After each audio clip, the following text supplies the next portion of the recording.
this picture, I'm under that Mourn the Dead, Fight for the Living banner, but you can't see me because I'm holding it up above my head. Uh, I did impulsively buy a flight to Washington, D.C., uh, and not tell my parents, and then got arrested, which maybe is not the best introduction to anti-Zionist Jewish organizing. Let me know if you want some more chill ways to do that. It sounds like some pretty kick-ass a kick-ass introduction you got One of there. the best decisions I ever made in my life, actually. But this was not long after October 7th and October 18th. Over 300 American Jews from all over the country were arrested in the Capitol complex, demanding a ceasefire. And we sang and we prayed and we collectively read testimonies from people in Gaza. And we heard our voices echoing through the halls of Congress. And we had Congress people come and film us, and some were not very nice, and some were. Actually, I don't know how many were. Marjorie Taylor Greene called us insurrectionists, but extremely powerful action and a really good example of the nonviolent civil disobedience that JVP has been ramping up, that has been making a substantial change on elected officials. And I think the Biden administration's recent pivot to both things in the West Bank and to the hostage negotiations shows not that just JVP, but that our pressure as individuals, whether it be JVP, USPCN, ad hoc organizers, the us putting our bodies, our livelihood on the line is making people open their eyes. And this was a good example of that, and of what JVP does and why they do it. Um, this would happen in Chicago. This was JVP Chicago. Um, Over 100 Jews and allies from all over the Midwest were arrested, blocking the entrances to the Israeli consulate, and we actually shut it down for the whole day.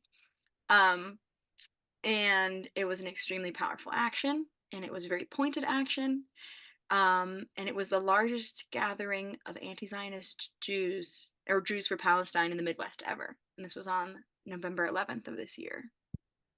Um, and what's the next one? Oh, this is another picture from that same action. So this is actually in Ogilvy train station. I don't know if anybody on the live is from Chicago, probably not. This is where the metro trains in Chicago go. Weirdly, the Israeli consulate is the floor above the commuter train station in downtown Chicago. And so we blocked the escalator, all three escalators up to the consulate, and you can't really see, but over here there was a whole line of another 50 people physically blocking all the doors with their bodies. Um, so yeah, that was that action. This on the last night of Hanukkah, 8 different cities shut down 8 different bridges in honor of the 8 nights of Hanukkah. Hanukkah is about rededicating the temple to eternal faith and to safety and sanctity. And so we rededicated ourselves to the fight for Palestinian liberation by blocking traffic in downtown Chicago next to the Boeing building, which Boeing is one of the largest bombs exporters and manufacturers in the US. And here is our giant menorah that we actually left behind. And someone at the Daily Center in Chicago called us the next day and was like, "There's a menorah here." And we were like, "Oh, can you send a picture?" They were like, "Well, it's about 8 feet tall." And we were like, "Have you ever seen a menorah before? That's not a normal menorah." And they were like, "No, this isn't normal."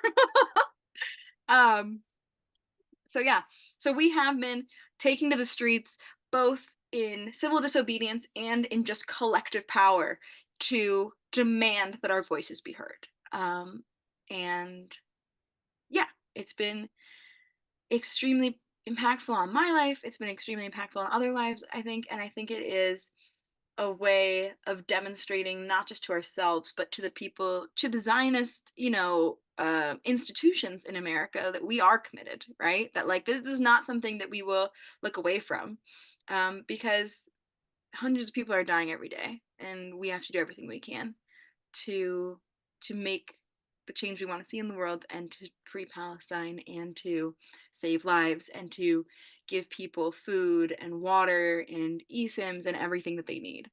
Um, and so this is some of the ways that JP Chicago has been putting that idea forward. Um, yeah, so that's that. Did I?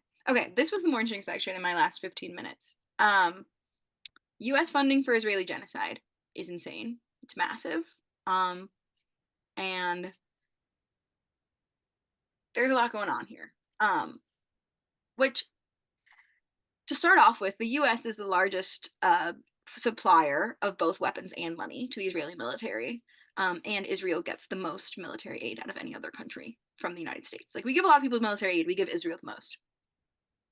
And if Joe Biden wanted to say no and stop this, which he could tomorrow, he could do it tonight, he could do it right now, the Israeli military would have no capability to continue what they're doing right now. They would, like, right, like, it would hinder all of what they have going on and really, like, put an end to the ongoing genocide in Gaza.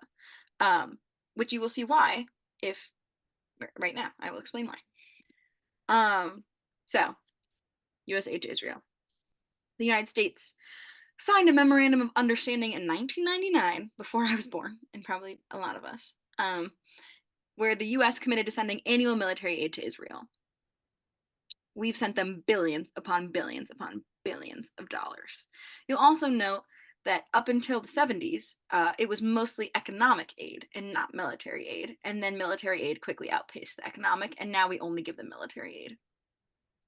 Israel remains the leading recipient worldwide of US military funds, foreign military funds, and more than 80% of Israel's weapons imports came from the US for the last 75 years, right? For the entire existence of the Israeli state and its Jewish nationalism and apartheid. Unfortunately, we as taxpayers don't get to decide where our taxes go, and so a lot of this aid is our taxes, or our parents' taxes, or our grandparents, etc. Um, sorry, did I have notes about other things I wanted to say here? Yeah, and much of the military funding we are sending to Israel is being spent at US based weapons companies like Boeing. Uh, so it is financially beneficial for us to send money to Israel because then they give us a kickback by buying American made weapons. And that's why if you look at the bombs that are being dropped on Gaza, they literally say made in the US on the bottom. Um, so it is a whole cycle. It's an extremely destructive cycle, and it is it is what allows Israel to do the things that they do. Um, so how else could we use this money? In the US, $3.8 billion to Israel, which was in the year 2023. Joe Biden just asked for another $14 billion. It hasn't gone through yet because Congress is a disaster at the moment, which I'm honestly okay with because of that. But how could we use the other 3.8 billion? I won't read you guys all these numbers. You're smart people and you can read, but like we could literally house almost 500,000 people in the United States. Um, we could give another 1.3 million children child health care, right? Like that, like even if we didn't say like Netanyahu stop, we just stopped giving him money. We could make our like American lives like whatever. I won't get in. It's just wild. And Illinois gave $152 million to Israel in the last year. Like not Illinois, $152 of Illinois residents' tax dollars went to Israel. Um, and this is the impact it could have in Illinois. Um, yeah. So just like food for thought, especially when people are like, well, this doesn't affect me because I'm like not Israeli, I'm not Palestinian, I'm not Jewish, I'm not Muslim. It does affect you because all the things that you want are prevented by all the money we're giving to Israel that they're using for genocide. So even if you, for whatever reason, or the people you're talking to can't convince themselves to be against genocide, there are actually self-interested reasons why we should care about this. And I don't know, it's probably worth bringing up. Maybe if you want to have those hard conversations, this is a good place to start. Um, okay, this is the second way. This is an example of the Zionist regime in America, AIPAC, the evil boogeyman of American Zionism. AIPAC scares me in my core. AIPAC stands for the American Israeli Public Affairs Committee. It's a political group that works to secure unconditional U.S. political and financial support for Israel. This is a quote from JVP National. AIPAC is a racist warmongering group that uses millions of dollars on smear campaigns to ensure congressional complicity in Israel's genocide of Palestinians. AIPAC gave money to 196 representatives last November alone. They also endorsed over 100 lawmakers who voted to decertify the results of the 2020 election, allying themselves with the far right because those people are pro Israel. So AIPAC only cares about Israel and is willing to put racist, bigoted, homophobic, transphobic, terrible, terrible people in office just to continue genocide. And, fun fact, the largest AIPAC recipient ever is none other than Joseph R. Biden. Um, so that also gives you a little bit of a clue as to why he like can't say the word ceasefire. Uh, yeah, AIPAC's crazy. They have an insane amount of money, and they are willing to do whatever it takes to get Zionist electeds in office. Um, while our tax dollars don't go to them, they do substantially affect the outcome of all the elections that we vote in. And I think that's worth noting as well. Oops. What is um another cool example of something that JVP has done, JVP New York in this instance. They did an action on Thursday, a protest. They marched from the UN to the APAC offices and called them out and said, y'all are racist. Anti-Zionist Jews are calling on our leaders to take out the garbage and dump APAC as it continues to fund genocide in Gaza and erode our democracy here in the US, all while falsely claiming it is in the name of Jewish safety. So once again, this is like an example of like how JVP tries to utilize Jewishness to like make the point that like we refuse to let APAC speak in our name as Jews. We are Jews. You can't say that we're not. And like you don't speak for us and you're not making us any more safe. A cool thing about this protest, they were actually inspired by the Young Lords in 1969 that did a anti-war protest where they put a bunch of garbage in the streets so that people couldn't like move through the streets because the New York City was sending money to fund the war in Vietnam as opposed to fund public services.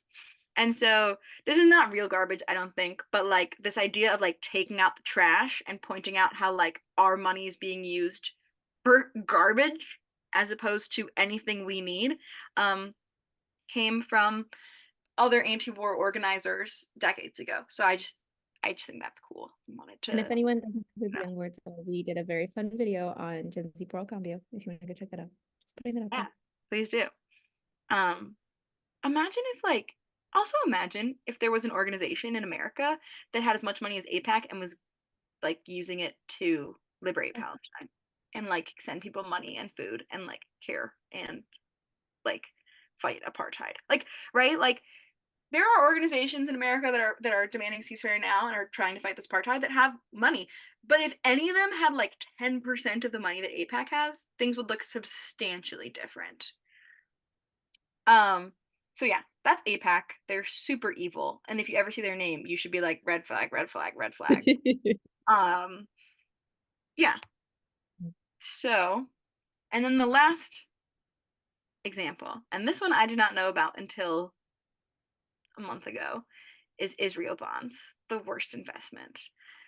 Israel bonds are loans from individuals and institutions that send money directly to the Israeli government's war chest, controlled by Finance Minister Smotrich, a far-right Israeli politician and self-identified fascist homophobe. Think about how like nuts you have to be to use those words to describe yourself in the 21st century. Yeah. And he uses those words because he openly calls for genocide and ethnic cleansing of Palestinians. Total ethnic It's cleansing. like I'm laughing, but it's not funny. Like it's just like so insane that like I just have to. I want to make that No, clear. I That's am not amusing. But no, but that's it was like a stress yeah. response when people are like, "Yes, Yeah. I am a fascist." Like, I get it. What are you Like supposed to do? okay. Like, cool? I'm not? Whatever. Yeah. Yeah. He's crazy. So, but you as an individual, like me as Molly or my town, Chicago, Illinois, can literally buy bonds that are then just money that can be used to buy weapons and to build prisons and build walls and pay the IOF, et cetera, et cetera. State and local governments, pension funds, corporations, all these people can invest in Israel bonds. They account for 25% of Israel's foreign debt, which is wild. That means that like these bonds, like if people all bought those, like demanded those bonds back, like sold the bonds, right, and got their investment back. I don't really know how bonds work, but I know you can like get rid of them easily. Like they are like you buy them and then you can sell them. 25% of Israel's foreign debt they would have to pay out immediately. That would cripple their economy, right? Um, and one other thing about Israel bonds, they are framed as a direct response to the boycott, divestment sanction movement. I didn't write divestment. So when the BDS National Committee and like BDS founders and Palestinian leaders were like divest from Israel and like started to actually make impacts on the Israeli economy, the Israeli government was like, if you want to support Israel, you can just give us your money in the form of bonds. And so like they're really like culturally they were like really destructive because they imply that for whatever reason you should be spending your money on supporting Israel and not other things, but also like because they are framed as a way to fight efforts at Palestinian liberation and nonviolent efforts to secure Palestinian liberation. I don't know my last. Oh, so BDS Victory, Norway's pension fund. So the whole country of Norway, like uh, the public employee pension fund of Norway, divested 500 million from Israel bonds like 3 days ago. Um, Wild. That means that Israel just had to pay out 500 million dollars. I said 500 billion, 500 million, half a billion. Um, I'm sure they didn't like that. Like, no matter how big your economy is, that can't feel good. On the other hand, returning to Chicago, the state treasurer bought $10 million on October 11th, 10th in Israel bonds, and literally said it is a direct response to the unprovoked right to the Hamas attacks on October 7th. So these are how these things are framed. You want to support the Israeli military? Buy Israel bonds.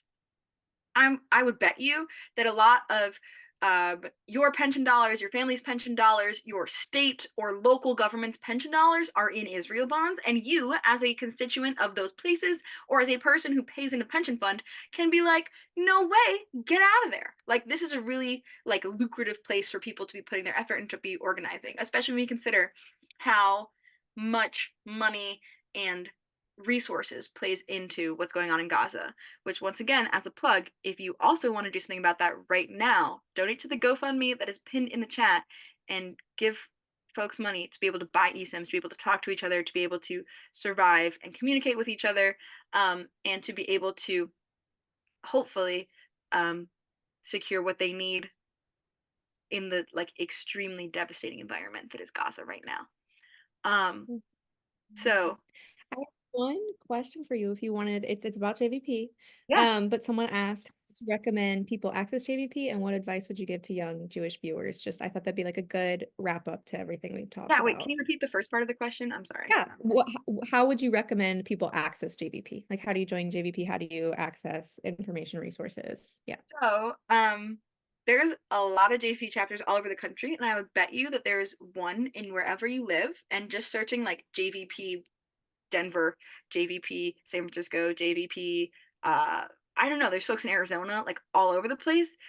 We have a pretty good online presence. I think that's like a great place to start. You can also go to the JVP website. Um, you can become a dues paying member for as little as $18 a year. Which before you do that, donate $18 to eSIMs. Then if you gotta have another 18, you're more than welcome to join JVP. Your money will be used for good purposes in JVP as well, but like let's be honest here. Um, and we do a lot of programming, everything from like protests, getting out in the street, to educational programming, to Shabbat dinners, all kinds of stuff. Another thing I would say is JVP has power half hours for Gaza every day where we get on Zoom and all are like, there's like a script to like call your reps and take like specific action steps that folks at JVP have identified are important for American people to take right now. You don't have to be Jewish to do it at all. And there's actually a really cool thing where you go to the website, you put your name and your number in, and they call your phone and then they like connect you to your congressperson's office. Like all you have to do is put in your address and your phone number. And then they call you and then they put up a script and you read the script and then they're like, okay, next person, and they connect you to the next person's office. So JV Power half hours, Google us. Uh, and if you want to become a dues paying member, I think it's really fulfilling. You get access to different things. There's emails that go out, political analysis, all that stuff. What advice do I have to young Jews? Is that the second Young question? Jewish viewers. Yep. Um, your Jewishness is yours and you decide what to do with it. I think like one of my biggest barriers to like really getting involved in anti-Zionist Jewish organizing was feeling like I didn't know enough about anti-Zionism. I didn't know enough about Judaism. I didn't know somebody who could me about it. I didn't have like friends who were like one or the other or and right. And I think like once and I also felt really isolated in my Jewishness. I felt like, am I even Jewish? If Jewishness stands for settler colonialism, am I Jewish? Do I want to be Jewish? Whether or not I want to be, I feel like I am, but I definitely don't want to stand for these things. And so I've had multiple identity crises about these issues. But I guess that's why I'm giving this advice, which is like what Jewishness means to me is the belief in sanctity of human life and the belief in justice for all. Um, and you know, we can get into why that's true. Um, but if that is true, then you define what that looks like for you and how you want to be Jewish and what your Jewishness looks like.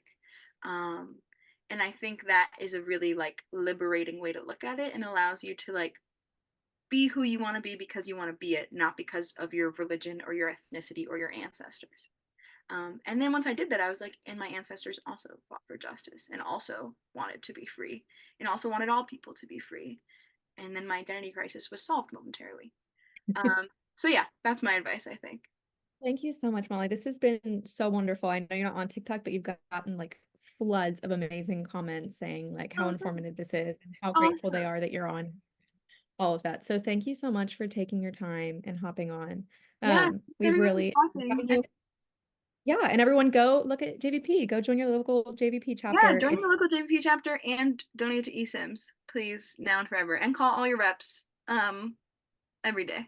Join JVP Power Half Hours. They're like really good. They're really easy, and you it's like one link, and anybody can do it. yeah, awesome. Well, thank you, Molly. You can feel free to head out and I'll just stay on and transition to the next Yeah, person. But have a it good was one. so Thanks to everyone. yes, yes. Okay, friends, we're moving right into the next. And for those thirsty Connor fans, he's coming and he's coming now. So just wait. I understand I'm not entertaining enough. They wanted you. They wanted you. He's here now. And there go the comments. LOL. But next, we're going to be welcoming the Chicago Pally Film Wait, is it Festival. glitched? What does it No, look like on your screen? huh? The live, Normal. is it It glitched? looks normal. It looks normal. Why does it look like we're like short? Guys, we're traumatized. Literally, it like glitched, I don't know, like 30 minutes ago or something, and now we're traumatized. No, Connor, it looks normal to me. Hey.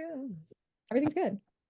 Hello. So everyone here, we are welcoming the amazing George from the Chicago Palestine Film Festival. If you don't know what it is, he's going to be giving like a huge intro about it. And if you are from not even just Chicago, but like the Midwest area, I would definitely recommend coming to this event. It's so spectacular and like important and educational, and I try to go every year. So George, I'm gonna let you take it away. Thank you so much. Thank you so much for bringing me on and for, helping platform the Chicago Palestine Film Festival is really so wonderful. So I'll say a little bit about myself, then I'll talk about the CPFF. So yeah, my name is George. Soha so kindly introduced me. I'm Egyptian. I'm a Coptic American. I'm a PhD student here at U Chicago. And in my free time, I'm just like a huge film buff. Like I really, really love film. And that's really how I got into the Chicago Palestine Film Festival. But I'll say a little bit more about that in a bit. So what is the CPFF? So we're actually the longest running Palestine Film Festival in the entire world. We started in 2001, and this year's festival, which will take place in April, will mark our 23rd year. So really amazing to think, in a couple of years, we'll be celebrating our 25th. Palestinian film has such a rich history. It's such an amazing underseen cinema, and the fact that we get to bring it to people really is such a gift. And we're so fortunate to be able to do that. We're completely volunteer run. Nobody who, we're a nonprofit, everything we do, volunteers. And we were started by a student called Danya Cato at UIC. all the way back in 2001. So we have a lot of grassroots connections. We're like grassroots at our core. And we're very lucky to be in Chicago, which has one of the largest Palestinian diasporas in the entire United States. So what is it exactly that we do? Well, if you couldn't guess from the name, we do show a lot of Palestinian film, but more exactly, our goal is to showcase the work of Palestinian filmmakers and films about Palestinians, both Palestinians living under occupation and Palestinians in the diaspora. So we've been very fortunate in the last few years to get so many stories from people in the West Bank, people in Gaza, people in 48, Palestinians living in, America, Europe, Latin America, like all over the world who are telling these amazing and unique stories. And one thing that I really like about the festival is that we give both indie filmmakers and well-known, more famous Palestinian filmmakers a chance to showcase their work and bring it in front of both a Palestinian and non-Palestinian audience. And every year we host our festival at the Gene Siskel Film Center, which is part of the Art Institute in Chicago, and it's a repertory cinema, and it's like just amazing venue that hosts so many different films from film festivals and like rep screenings, every day of the year. They're really amazing and they're a great partner to us. And we also host screenings outside the main festival, which is typically about a couple weeks in the spring. And we host screenings in conjunction with local universities. And we love to do programming that's not just film. We really, Palestinian art is just so, there's so much media and there's so many things that Palestinians are doing, and we want to bring that to people. So that includes Palestinian art, music, poetry, writing. And we always invite people to come to our screenings, and we try to platform their work before and after our screenings with panels. And I really appreciate that. We're so multimedia, not just film.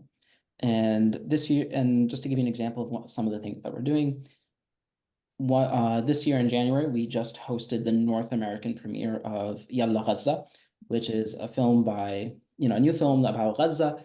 And it recently premiered, I think, in France. But we were really lucky to say, we're the first to screen this in all of North America. And we had 2 screenings, both of which sold out, which is really incredible. So Palestinian film has a place. People really clearly want to see this. They want to experience it.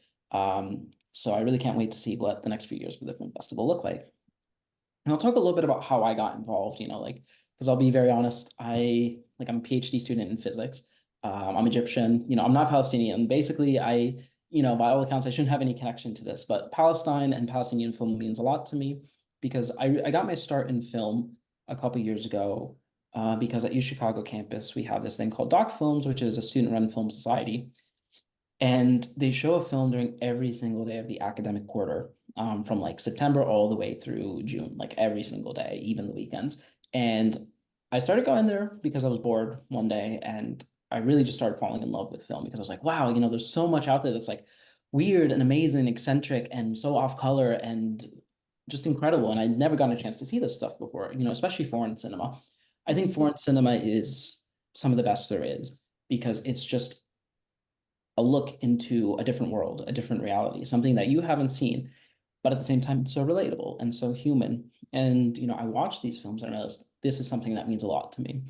So I said, I really want to get involved in film. I really want to get involved in something that's happening here in Chicago because we're like a major American metropolis. There's so much cinema scene here. And so December of 2022, I said, oh, there's this Chicago Palestine Film Festival. Okay, it looks cool. Like, let me just apply to volunteer. And I just applied on a complete whim. And and I think it's one of the best things I've done in recent years because the people of the festival welcome me with total open arms. I've been very lucky to work with them. And last year I just helped volunteer at the festival. And even then, just as a volunteer, I was in charge of doing some really great stuff with people. And last year I helped put up an art exhibit by a Ghazan artist named Zainab al-Qulaq. And she's a Ghazan artist or a Ghazan student who lost 22 members of her family in an airstrike.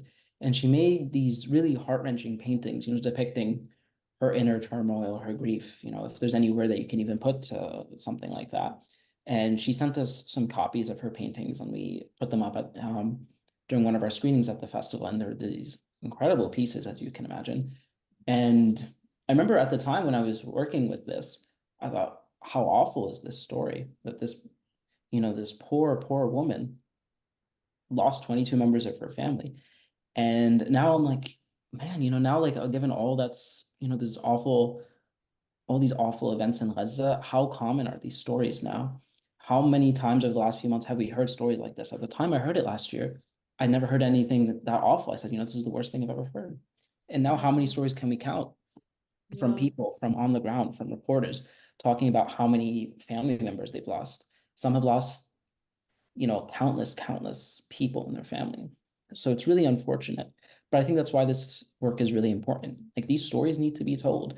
And I do think the media, we have a lot of amazing coverage from reporters, from journalists, but we need a venue for people to experience Palestinian art and in all its forms. And, both the joy, the suffering, everything, because there's so much amazing Palestinian stuff that we get. And, and I like that our festival, we really try to platform different types of stories. Some of my favorites from last year were these films about the skateboarding scene in Palestine and like the music scene in Palestine. And you just never would think about these things otherwise if it weren't for these films. Like who was thinking like, oh, I want to learn about these like cultures in Palestine? Is the media talking about this? Is the media making these people seem like humans outside of all these atrocities? No. But that's the amazing thing about the film. You get to experience this. And yeah, so I'm really grateful that I did all that because now this year I'm on film procurement, which means like, I help pick the films and help talk with the team and we decide like, do we want this one? Do we want that? Etc. And that's always been my dream. I really think there's something amazing in the idea of curation in programming and saying, I want to put together this thing for people to watch and I want them to experience this sort of thing. I want to like put these two films together to generate like this kind of reaction or like to maybe make some, ask people a certain question because maybe this juxtaposition is thought provoking. So it's really, amazing to be able to do that with something as important as Palestinian film. And I won't say too much about the lineup this year, but I will just say it's very exciting. There's some very lovely films on there, a lot of good features, a lot of good shorts. I'm just really excited for everybody to see it. And up to the lead up of the festival, we're doing this thing called Palestine Film Fridays, where we're going to be showing films virtually on Fridays, just to generate some hype for the festival. And they're going to also be a bunch of great shorts and films. So very excited about that.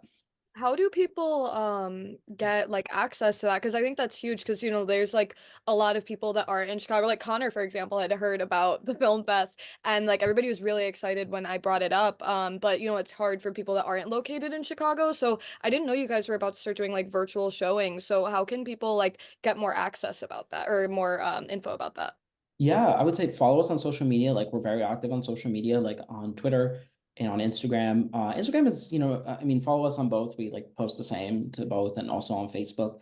And we like will always tell you like whenever there's something happening, and we're also like very good about updating the website. So really just like keep an eye on our socials and turn notifications on because we'll tell you when the films are, the schedule, we'll tell you about this Palestine Film Fridays thing. It's still like we're still organizing a lot of that, but yeah, it's gonna happen in March, so you'll So, find out once we settle all the details. But yeah, and that one I think is nice because it's virtual, so like no matter where you are, you'll be able to see those films.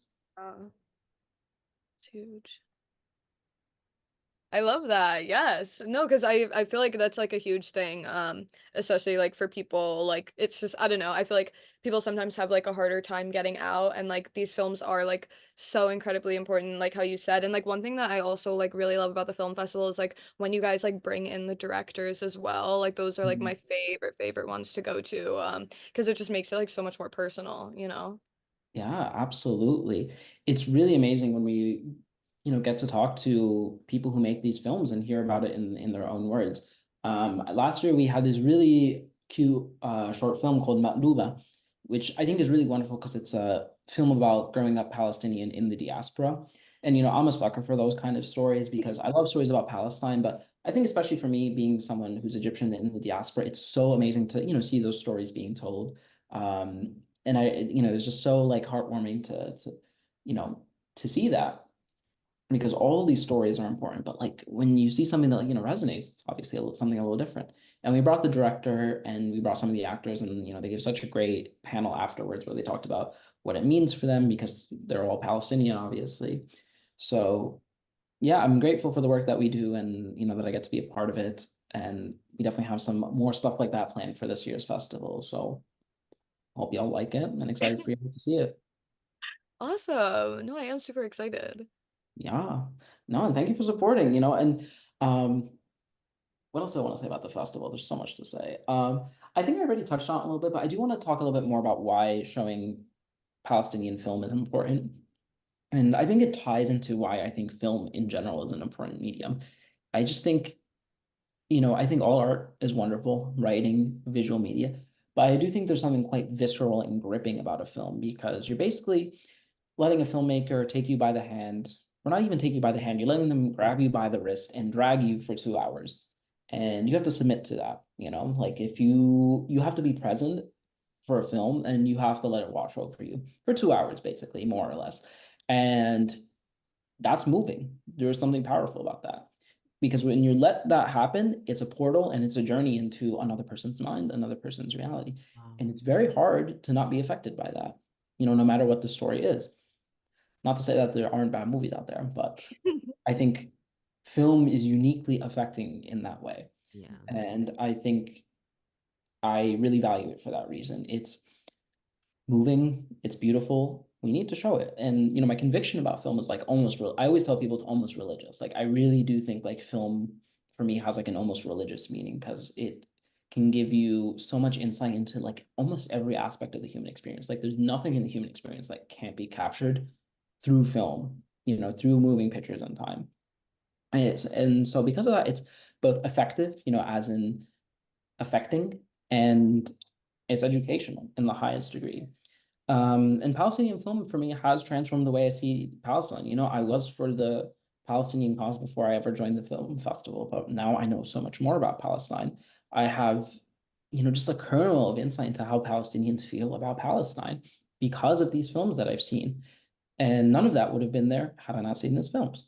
And I'll give you a specific example because I've been talking in the abstract, but one of my favorites from last year, I realize I say that about all the films, but genuinely, like so many of them are fantastic. But we're very lucky to have been working with this Ghazan filmmaker named Ahmed Mansour for a while. And he's, like really close to the festival. We really love him. He's an incredible filmmaker, born and raised in Gaza, and he lives in America now. And he has this short called Angel of Gaza that's about this family that's where like the dad is living abroad in America and the mother and the daughter are both living in Gaza. And they're split. Like they can't, like they can't leave Gaza to come to America. Like it's an ordeal, as you can imagine. Like how difficult is it to leave Gaza? It's almost impossible. So he chronicles this journey, of years and years where they're trying to leave Gaza, trying to reunite. And it's a 20-minute short film, but I'm telling you, everybody in the theater was sobbing. It was like just such a beautiful, heartwarming film because like, well, spoiler, they reunite at the end. And you can't help but feel so moved about that because you see like how tortured this family was being split up. And, Ahmed Mansour is really an incredible human being too, because he is doing another project now about chronicling the Nakba. And he's, got recently profiled by the New York Times, and he's, been doing a lot of great things. Alhamdulillah, like he's really great. But he recently lost a lot of family members in Gaza, including his sister. And he recently came to Chicago to give a talk, and I was just enraptured by what he's saying. And I don't think there's really any words to say. I don't think there's any words I can say that can like capture, like the meaning of what he said or can, convey the sincerity and the gravitas of what he was saying. And all I can really say is that we're lucky to have someone like that who's bringing his films to us, who's like there to talk to us. Because, so many people deny what's happening in Gaza, in Palestine. Oh, it's, blah, blah, blah, blah, blah. I don't even have to say these sort of rationales that people will give for why what's happening, in their mind is right or it should happen. But how can you say these things when you hear someone who's lost so much talk about these experiences in front of you? It's something else. And that's why I think it's so important to bring these stories to America, to Chicago. So I am really convicted about the things that we're doing. It really is important to me. I love the film festival. And like I said, we're all completely volunteer run. So if you want to support us and you want to support the work that we're doing for Palestinian film, donate, we run on money, like everything else in America. But also bring yourselves to the film festival, share it, bring people. We've been really lucky that a lot of our screenings have sold out. Like we're very grateful for the fact that people love the programming that we do. So get the tickets early, share it with people. When we do stuff outside of the main festival lineup, come. Really just bring yourselves, enjoy the films, and that does so much for us. So yeah, that's what I want to say as like a member of the Palestine Film Fest. So I've been talking a lot, so thank you for No, of course. And think like we're so grateful to like hear what you have to say. And I really like sort of like especially the way that like you talk about film. And we spoke about this a little bit earlier, Victoria and Yeg when they were talking to Salma, who some of you guys know is at Anat International.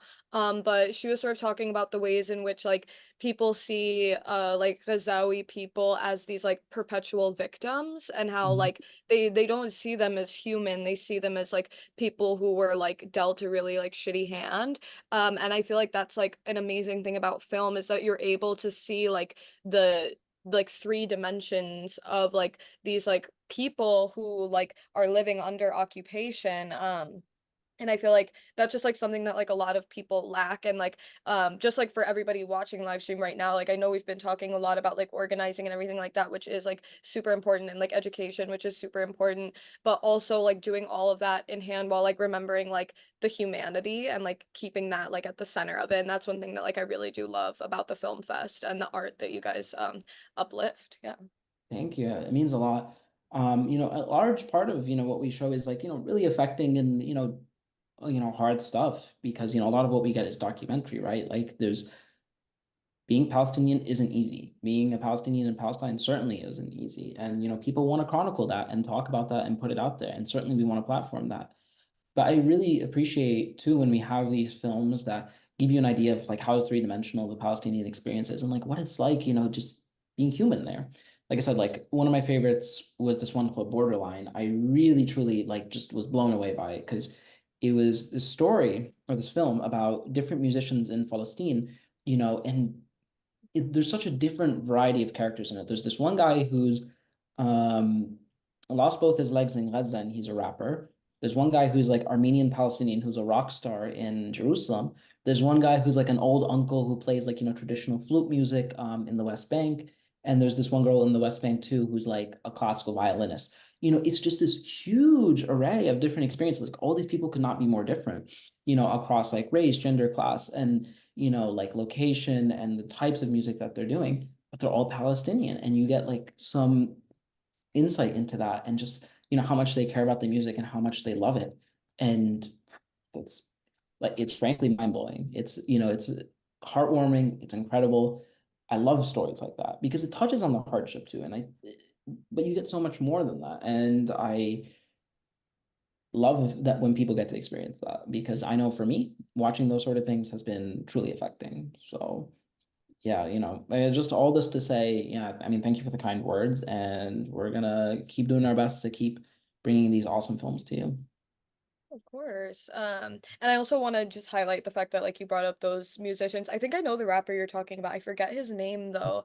But yeah, like I feel like that's like another thing of like just all of the art of like all of the Palestinian art, whether it's like film, poetry, or like music is just like so important to like the liberation movement and to the resistance. Mhm. And like I definitely want people who are like watching this right now to go and like watch some of these films.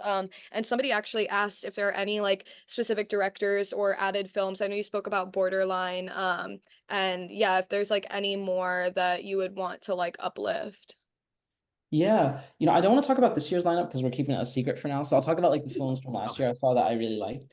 But more, I mean, some of them are hard to find online, to be honest, because they just aren't streaming or demand. Though some of it has changed recently because like the Arab Film and Media Institute has been, and like other like Arab film sites have like really been doing a lot to like make these online and available and free. Um, I would say like definitely Borderline if you can watch it, incredible film. Another one I liked is Foragers. It's also a really nice documentary about foraging in Palestine and how how it's illegal for people actually in the West Bank to harvest wild plants like za'atar. It's just straight up illegal. So it's like kind of like it blurs the lines a little bit between like documentary and fiction because it's like a fictionalized retelling a little bit, but it's very, very informative about what people go through and what it's like to be a forager and like the consequences that people face. What else? Another one that I liked that was nice because it was a kind of a comedy, but also heavy is Alam. So in English, that's like ALAM, and it means it's absolutely a group of school. Um, um, I and there's like a flag, and there's want to like take it down, and the Palestinian flag, and all the trouble they get in.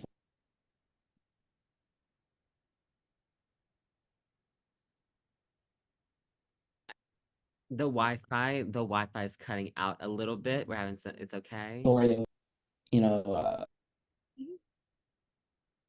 He's gonna come back. I believe in him. No, yeah, it's just like I think it's just gonna like, Everybody watch these films though. No, yeah, I'm literally writing every single one of them down. I'm a huge, huge, huge, like I'm looking them up. Oh, No, George. it's okay. It's okay because we're gonna fill the time while like waiting. Listen, like I'm gonna go through this list, but like I found this list on Letterbox. If you don't know what Letterbox is, it's like a social media app for like movie reviewers, and so like they make like a lot of different lists. There's like a Palestine like list that has like literally like 50 fucking movies that like are each like a story. So I'm like it's that easy. I'm like, y'all, like I'm telling you, go watch these movies, especially the ones that he mentioned. Um, PalestineFilmFest.com is where you can go find their website. They have like a list of Film movies. Fest. Come to Chicago and go to the Film Fest. It's like an Yes. experience. If you're already in Chicago, go. You actually genuinely have no excuse. I have no excuse. We have literally. Borderline, Foragers, and Alum. Everybody and then see, I don't know though. I have like, do you know if Israelism is like a good movie? Mm, I I might be thinking of the wrong film. I don't dislike it, but I will say that it does tend to have like there are parts where it kind of gets like kind of lib Zionist. Ah, Oh, okay, George is oh, he's back. back, he's back, he's back.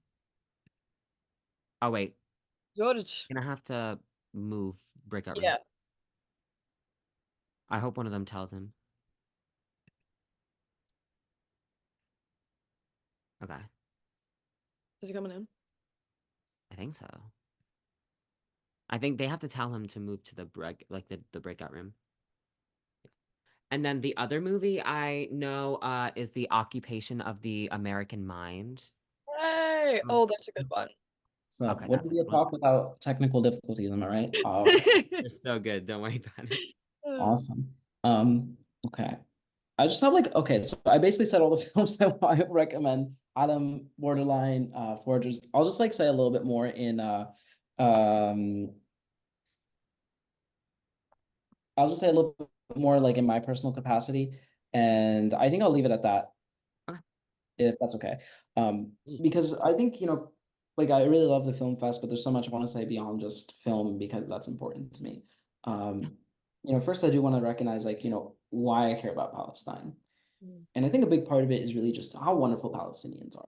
It's not the only reason, of course. I don't think that's like the only reason to support something because of the people, but I think, I'm so dedicated to this cause because Palestinians have taken me in. Like when I first moved to Chicago a couple of years ago, I didn't really have a big Arab community here.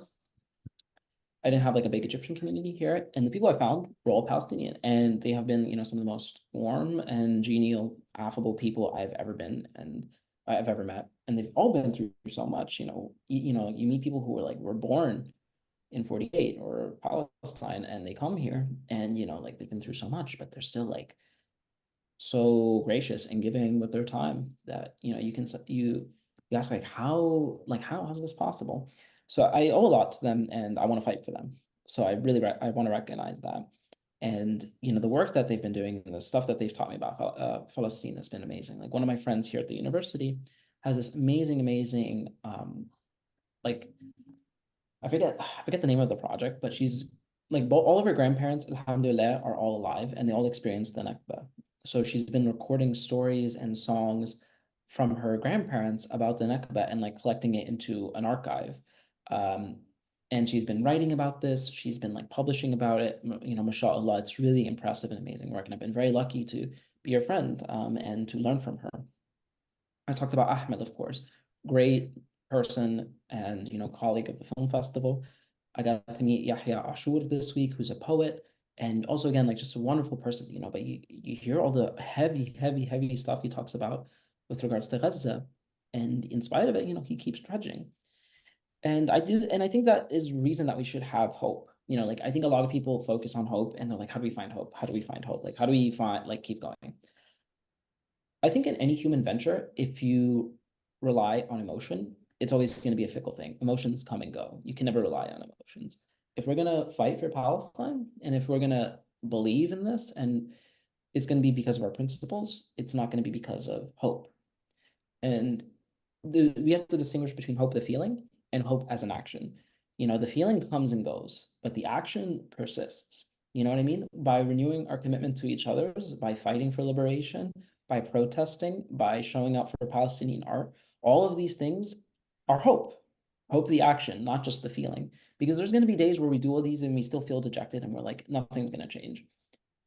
I don't think that's the case. I do think things are going to change, but we you know, we can't let our feelings dictate our actions. I think that's always going to lead you astray. Its principle is the more secure foundation. And, you know, I was inspired a lot because I heard Yahya talking a lot about this, you know, yesterday. And, you know, it's been so inspirational for my thinking. But hope is still a difficult thing, you know, especially if you're a believer. Like, how do you have faith in all of this, right? And my answer is I try to look to what the people in Gaza are doing and what are they thinking. I saw a video, you know, in the last few months during the genocide where a guy lost his brother. Like he just recently learned his brother died. And he's on video shouting, Alhamdulillah, like thanks be to God. This man just learned his brother died. And what is he saying? He's not saying, you know, I hate God, I curse God. He's saying, thank you. Thank you. If people in Gaza who are experiencing all this can, you know, see all this in front of their eyes and still say thank you, then who, you know, me sitting in America in, you know, my cushy office, in my cushy home, how can I say I don't have hope and that I'm not going to fight for you? If my life is a million times better and, you know, alhamdulillah, you know, privileged, how am I going to say I don't see any reason to fight for you? I don't feel hope. These people are saying thanks be to God, and I'm not going to say I want to fight for you. No, there's no way. You know, so if the people there are not giving up, we sure as hell can't. And we're the ones actually with the capacity to do change. The people in Gaza, what can they do? They're trapped. It's us here in the imperial court in America who have the, you know, the capacity to change policy, who have the capacity to vote, who have the capacity to do all of this. I'm not saying it's going to be easy. I'm not saying it's going to happen tomorrow, but we actually have capacity to do something. So like if we give up on hope, then like I really think that's a cowardly position. Like I really don't think that's a worthwhile position. And I think that's why we need to rely on our principles much more than our hope. And what was the other thing I was saying? And the other thing that gives me hope is, you know, paradoxically faith. It's both a difficult thing at times because where's God? But at the same time, I really try to believe, you know, as a Christian, like what we say about God, that he's the just, you know, and what does that mean? That, you know, on the poor and downtrodden, he's going to pour his mercy, and that on the unjust, he's going to serve justice, like in a cosmic sense. Again, this isn't something that's going to be fixed tomorrow, but I have hope that when the final tally is made, that in the end of ends, everything is going to be okay. Both justice and mercy are going to be served. So that's all I have to say on Palestine and why it's important to me. Yeah, so if you want to connect with me, you know, I'm Jersey Physicist on Twitter. Very happy to talk about Palestine film or physics if that's what your heart desires. So yeah, thank you so much for giving us the opportunity to talk. It's been so wonderful. And yeah, if you're in Chicago, come say hi. Yes, of course. And thank you so much. That was like really moving. Like that was actually really like Literally. what you just said. And I'm so thankful that you got to share that and people like in the comments are like talking about how moving that was. So like thank you so much for being here. That's amazing. Thank you. I really appreciate it. You guys are so wonderful. Like, I'm really amazed that you guys, you know, organized all this. Like, it's really amazing. Just shared it with all my friends. You know, it's And I think it speaks to your guys' commitment and your perseverance and dedication as well. So, keep doing what you guys are doing, okay? Ew. Thank you so much. Of Alrighty. course. You guys have a Amazing. great night, okay? You Thanks, too. too. Alright, peace out. Everybody go follow them on Instagram and you Check said out Twitter. Yeah, you guys are active on Twitter. My Yeah, Instagram is everybody your friends. If you want to follow me, Jersey's Physicist on Twitter. Yep. period. Follow George. Follow George. All right, Thank you awesome. guys. Thank you. Of course. Have a great night. Bye-bye. You. Peace Bye. out. Okay. It's amazing. That was really, I really liked what he said about like hope as like an action and like a principle instead of just like the emotion of it. Like that made me want to cry. That was really beautiful. Yeah, he was so passionate with the shit he said. I was like, who the fuck is this? And I mean, he was so cute. So I was just like, wow. Hey. So I was just like, hey, girly. Going up. Okay. Little Oh. chat, little quick chat hour. Chit chat hour. Gabby. Basically, here to 11 is like CTA chat hour. Mm-hmm. Yes. Hi, everyone. Hey, party people. Oh, the I'm gonna turn my SAG camera off. fuck the SAG awards. Oh, girl, then no one's gonna know you're here. So right now, before we even start chit-chatting, I want everybody to click the link to the GoFundMe and donate, or else. I will do that. I will do it as well because I believe in leading by example. Period. Yup. Honey's been And they I- have Apple Pay. One thing about me, if it has Apple Pay, I'm there. I don't care. Me too. Also, y'all, it can be any amount of money. And if you don't have money to donate, share it. You know, like post it to your story, send it to a friend, send it to a family. Like every time I get a GoFundMe, I send it to my parents because And if you're under 18, steal your parents' card. We won't tell. that's we so won't true. tell. I don't know if legally we can verse, but I agree. What, Connor? I'm sorry, I'm trying to film a promo. Oh my god. LOL. We might have a cute, fun little game. I'm getting it pulled up. I just donated. Boom. I just donated $10. Who wants to donate 20? I'll match it right now. Yeah, we'll match donations right now. I'll keep an eye on the Up until a GoFundMe. certain amount. Up until a certain amount. Same. I have I think like $60 in my bank account, so I'm balling. Okay. All of this money is going straight to Gaza. No percentage for Gen Z for Change. No percentage for GoFundMe. No money 100%. for Nordstrom. No money for Gen Z for change. Solemnly swear. Solemnly swear. Scouts honor, even though I think Boy Scouts and Girl Scouts are a cult, unless they're selling cookies. True. Oh my god.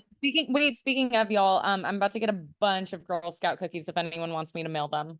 No, actually, you know what? I have beef with the Girl Scouts because they discontinued the lemon, whatever they were called. The yeah. those Ooh, were it my was so favorite good. cookies. Those were ass. Oh, Thin Mints are Not so too much. good. Not too much. I love Not too much. I Thin- love those with all my heart. Not too much. Not too much because I miss them so bad. That's I miss them crazy. so That's bad. crazy. Mm. But I love Girl Scout cookies. But yeah, I always get sent like literally a lifetime supply every year from my mom. My mom's she was a Girl Scout for like 1 year as a kid, and now she's like, I need to support them. I Are love we that. doing a Jeopardy? I'll have a bunch. Is there? Oh, Wait, yeah. are we doing a Jeopardy? Let me double check if we are doing the Jeopardy. Give me one moment. Mhm. Just check on. Oh, okay. Just want to make sure. Damn, Oh, so so bad at Jeopardy. Or maybe not? Do we want to talk? Oh. Do we want to talk? What's the tea? Well, because we have an hour 20, yeah. Pretty much. Until yeah. Ask us questions in the chat and we will answer them. Does anyone Oops, I'm sorry, gonna y'all. go for my own personal to tell people to join.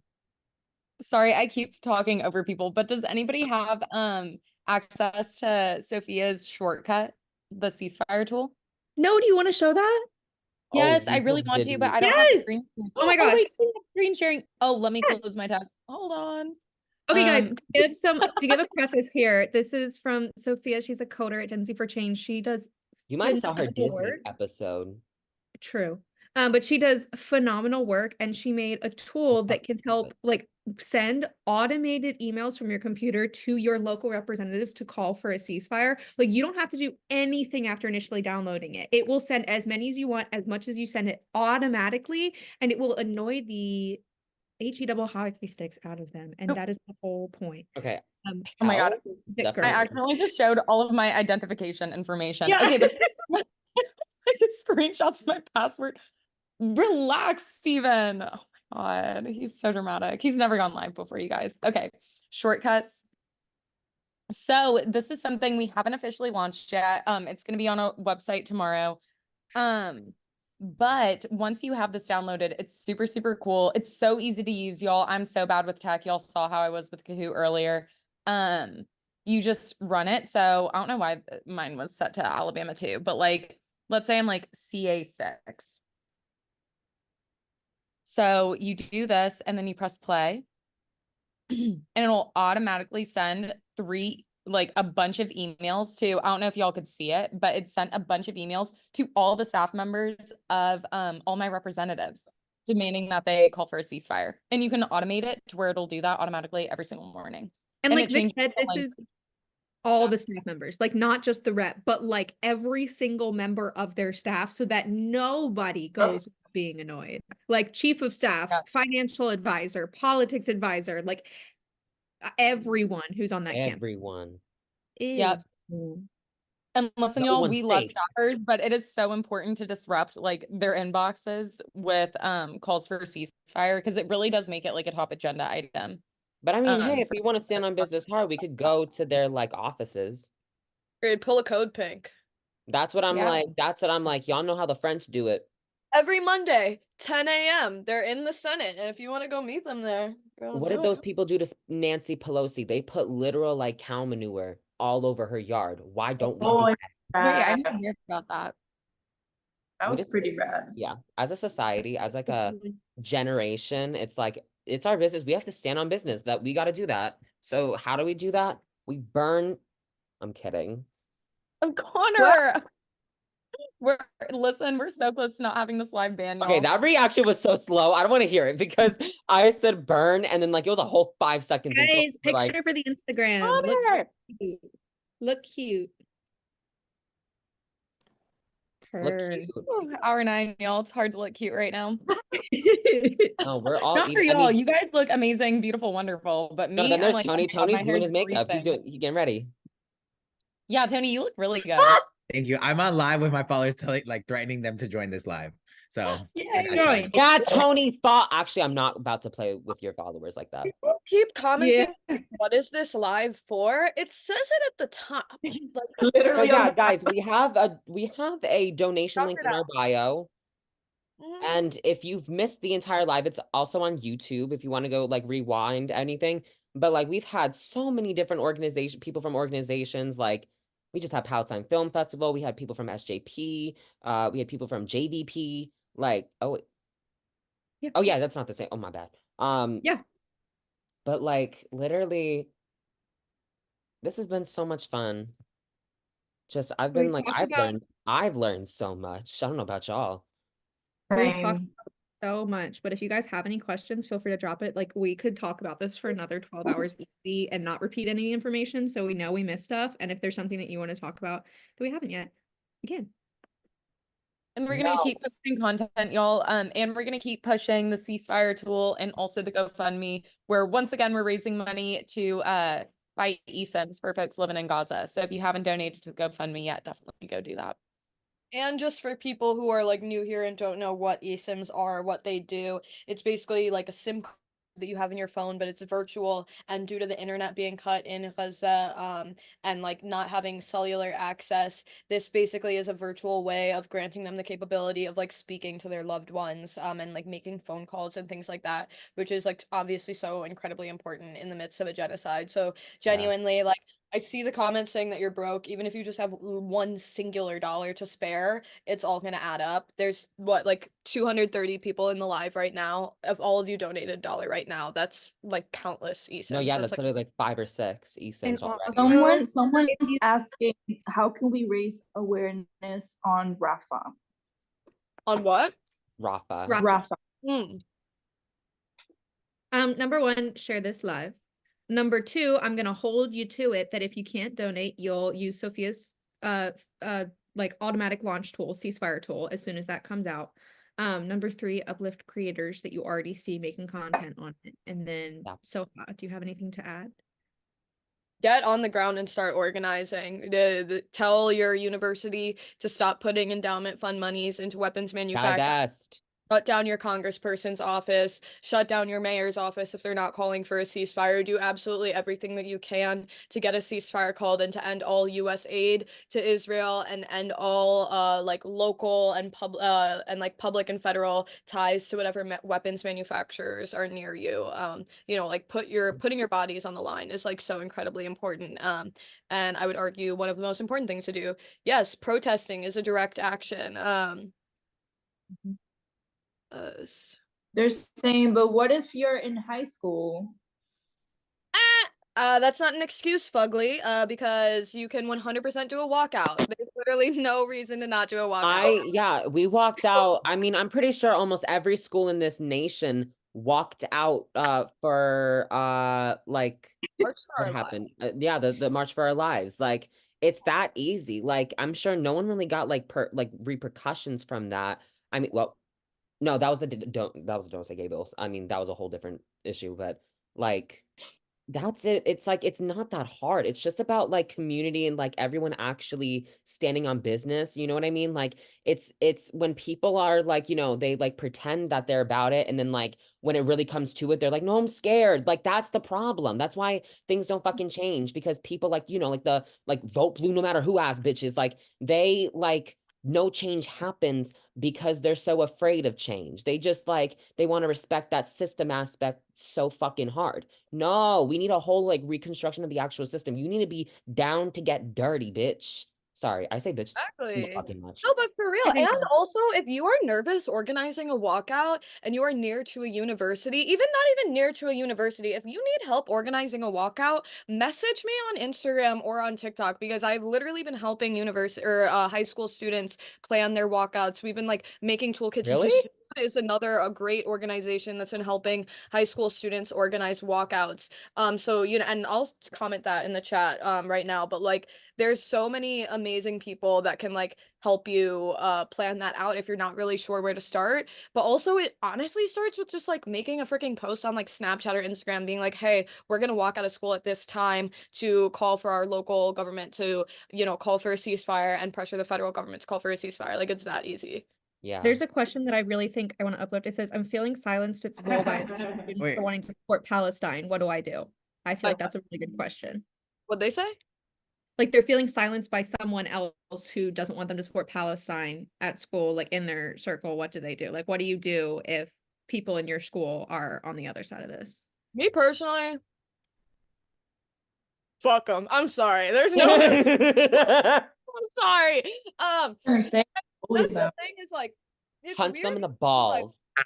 when people act like that, it's just like weird because it's also like for me, when somebody's like, I don't support the Palestinian cause, it's like, oh, you don't see me as human. Like I'm a Palestinian, so you literally don't see me as a person. So it's very easy for me to just cut these people off.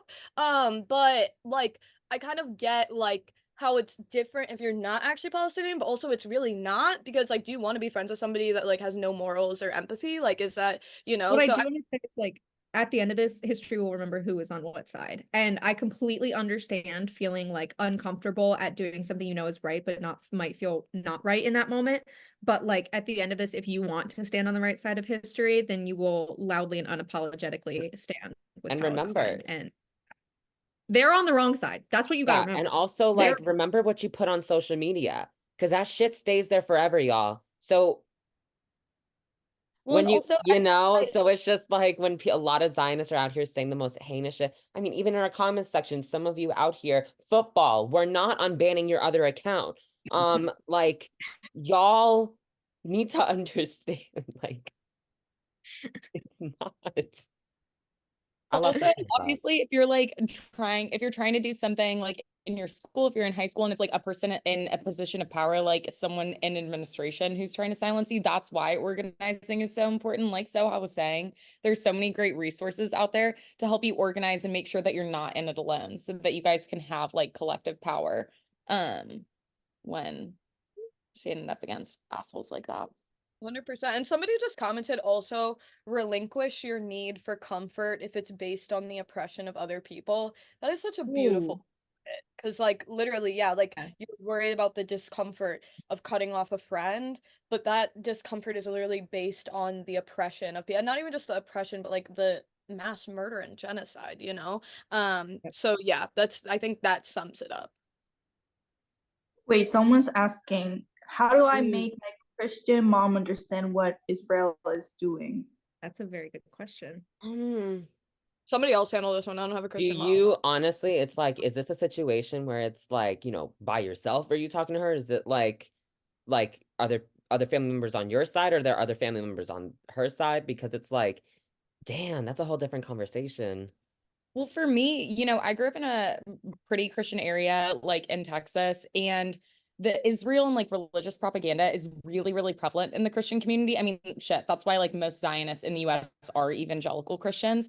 And so I think first coming from a place of like deprogramming and unlearning, like making your mom kind of unlearn a lot of that propaganda that she's been fed.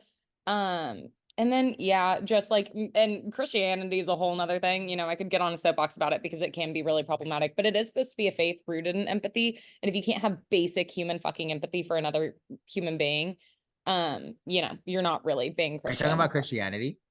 Yeah, someone asked what to we do can with get it. into that. Yeah, We can get into that. like do a it. Christian No, mom. y'all, Israel. tell me why. Vic, y'all, tell me why I'm like, you know how I'm on live right now promoting this live, right? Tell me why someone requests me to go live, right? And I was just like, okay, whatever. Like, I'm just gonna like fuck around. I let them into my live and I'm like, hi, are you pro-Palestine? And she goes, no, I'm from Israel. No. And my live stream ends. Like, I didn't end it. It literally just ended by itself. Is that not insane? And I'm on live again. But like the fact Wait, that it oh, just so you didn't get ended. suspended. Oh, it just ended. No, it just ended. No, I was able to go live right after that. But the fact that she was like, no, I'm from Israel, boom, it cuts out. Like I was like, oh my God, who's watching me? I was like, he's watching. He wants me gone. Oh my God, side note, I just realized I've had Sophia's ceasefire shortcut playing in the background on my computer, and I've sent like 100 emails during this conversation. See, and this is why it's so perfect. And that's why it's so easy to use. Like, and like if we all were doing this at the same time, imagine how many emails were sent. And then if everyone on this live was doing it at the same time. So I know damn well everyone on here, as soon as we launch this, is going to be downloading it and is going to be running it so that no business as usual until there's a ceasefire, until Palestine is free. Those two are not the same. Yeah. I'm sorry. That was just so funny because it was like, that was such a shameless plug in. That was so funny. Because I was like, you're such a liar. Oh my God. Oh, I left it on in the background. I already said I was I swear to God, I heard the swooshes and I was like, what? Am I sending emails right now? And I went and checked and I literally sent like 100. It was a shameless plug though. Everybody uses ceasefire. It's awesome. It's not out right now, but when it's out, definitely go use it. like, when you said that, I tried to, like, I couldn't keep a straight face for some reason. So I was just like, I couldn't. Me, when I've never gotten a brand deal in my life and I try to plug something and I'm like, how can I just Are you serious? conversation? Wait, I got one brand deal one time. It's so hard because ironically, the only brands that If reach I- out to me are so problematic. Like I've gotten a million no requests from manager. Shein. like, What? I have no man. Oh, yeah, I keep getting asked why I have Israeli flags in my bio. Bitch, Oh wrong my fucking. Hey, that flag is for a No. real country. This is probably why that person joined your live, because they were like, oh, he supports Israel, fully not. I being would a- hope that she knows her own ugly flag. Like, my flag is not But it ugly. would just be just like them to know. Like, Wait, You know? is it the Honduras and El Salvador or which one? they said 2 Israeli flags. So Oh. like double. Oh, I don't know Wait, if Tony, can you H type or- in the chat? Oh, wait, are you still live? Yeah. Oh, I Oh, was like, I wanted to still see his like bio. Hold on. No, my bio is literally the Honduras and El Oh my God, that's two Salvador. different shades of blue. Like 2 different flags, Funny. different shapes. Yeah. Yeah. Not only did they mistake it Well, for the Israel Where can I go to ask you guys for advice? Right here, right now, baby. What do you What do need you want? advice What do you on? want? What do you want advice on? If you have a secret sibling that your dad doesn't want to confirm, you better like ask him again. I'm talking about myself. Wait, I was like confused. No, because I was like, if we have to kill time, I'll tell a story about how I found out I have a secret sister and my dad, and Oh, she lives in great. the same she lives in the county over from us, and I got it confirmed through my dad. Why did someone just gift us a TikTok universe? I Guys, like that's Yeah, just work. guys, don't gift us. Use that money towards the GoFundMe. yeah, We only speaking get of- like cents on the dollar when it comes to the TikTok gifts. Like it's better. Your money is spent better when we could Am I actually using Mint spend Mobile? it. Speaking of, I don't think we've ever cashed any of our A live galaxy. gifts. But I'm gonna figure out how to do that because I know some people have been gifting, and we're also gonna donate those towards eSIMs. I just have Yeah. to figure out how to do It's that. just But way more GoFundMe- effective on the Yeah, GoFundMe. This will still go totally. towards them, but if you want to actually make an impact and want to do it like we want, the GoFundMe. No, TikTok takes like 60% of the money. I'm being dead Oh. serious on that part. When you donate, say like you spent maybe like what, like you spent $10 on a TikTok gift and you sent someone $10 worth of TikTok gifts, they're gonna get $3. Wait, someone asked a good question about trusted resources online, and that also ties into like the people that Al are asking about Jazeera. like how to help educate their friends that are talking shit about Palestine. I would say Well, drop your friends. Oh wait, are they That's asking? what I said, but they were like, "Oh, I want to educate them." So Well, sure. yeah, of course. If it's like if it's coming from a place of like they don't know, because there's a thing of like people who genuinely do know what's going on. They just are like, evil, so they just don't care. But there's some people who genuinely just they don't know what's going on. And it's like shame on them, but like educate them and then see what their true colors are. Yeah, but also if there's somebody that's just like if somebody does it, sometimes people don't want to be educated. Like ignorance really is bliss, and sometimes people really enjoy being fucking stupid. And so I feel like sometimes it's just like I'm not saying don't try and give them these resources, like definitely try, but know when to stop trying is what I'll say. Yeah. Someone asked if we have talked about the IDF and its connection to Cop City, and we have a very good video on our page about that. So go watch the video on TikTok. It's very, very informative. It talks, if you don't know what I'm talking about, it'll tell you exactly what I'm talking about. And then at the end, it tells you some things you could do. So yes. And if you're So, located in Chicago, New York, or LA, and also Atlanta and like a bunch of other major cities, your police are trained by Israeli occupation forces. Oh yeah. Oh my God. Like let's get into that fucking part. And then also like doesn't Israel literally send their military people to train here also? Yes.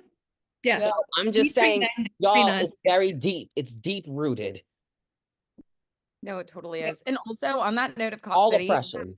a bunch of organizers are posting about it right now because y'all are 100% right. There's like clear links between the IDF and Cop City, and currently there are more Cop Cities outside of Atlanta being built in major cities all across the United States. A bunch of activists have posted like trackers for their builds and stuff. But yeah, so if you live in one of those cities, definitely do what you can to disrupt. Somebody just commented, how can we work with Gen Z for change locally to plan protests and build community? I fear that Gen Z for Change is a virtual organization, and I would say that if you want to do on the ground organizing, your best bet is to reach out to Students for Justice in Palestine, National Students for Justice in Palestine, reach out to National Jewish Voices for Peace, reach out to U.S. Palestinian Community Network. You're going to want to look for like grassroots community organization. If that's what you're looking to do. And if Gen Z for Change can amplify any of those efforts, that's definitely where we can come in terms of helping like get your guys' message out there, amplifying Shoot us an that. email, TikTok, Twitter, Instagram DM. You know what I mean? All of our communications are open. If there's ever a action that any of y'all watching right now that want Gen Z for Change to uplift, we will like listen. We'll hear you out and like we'll do what we need to do with like uplifting actions. But yeah, Yeah, like I definitely encourage those orgs. Sorry, Vic, go ahead. Is there anything Yeah, else no. Assume. Oops, sorry, what did you say, Soha? Oh no, I was just bringing up a comment. Sorry, mine's like lagging. Somebody said, "Is there any Palestinians on the Zoom?" Yeah. Yes. Yeah, you would so- host an entire Yeah. Palestine live Oh, with wait. 0 Palestinians. Victoria's literally Well- from Messiah. Like, what are you talking about? Yep, surprise you guys. Surprise. And Tony's from the same village as Soha, so everything's okay. Yeah, Sure. don't miss that. Wait, really? Yeah, Connor. That's how they knew each other. That's how we got connected. Literally cousins. He's half Palestinian. Connor, how do you not know this? Okay, are y'all okay? Yeah, they're fucking Really? with you. I can't do it. I can't do it. Oh, okay. The guy commenting Ahmed believed it. No, I'm the Palestinian here. Also, my sister's commenting hate, so if anyone wants to block my sister, I'll do that. Wait, Oh. Wait, who's your wait, is sister? she the TikTok? Wait, no, wait. Is she Pusit? Is she? What's her? What's her? It's poos in my butt. I'm Wait, kidding. okay, I'm sorry. I didn't mean to call her ugly. No. I thought she was a random hater. Her profile picture didn't match. Dude, her profile picture is a photo of Drake.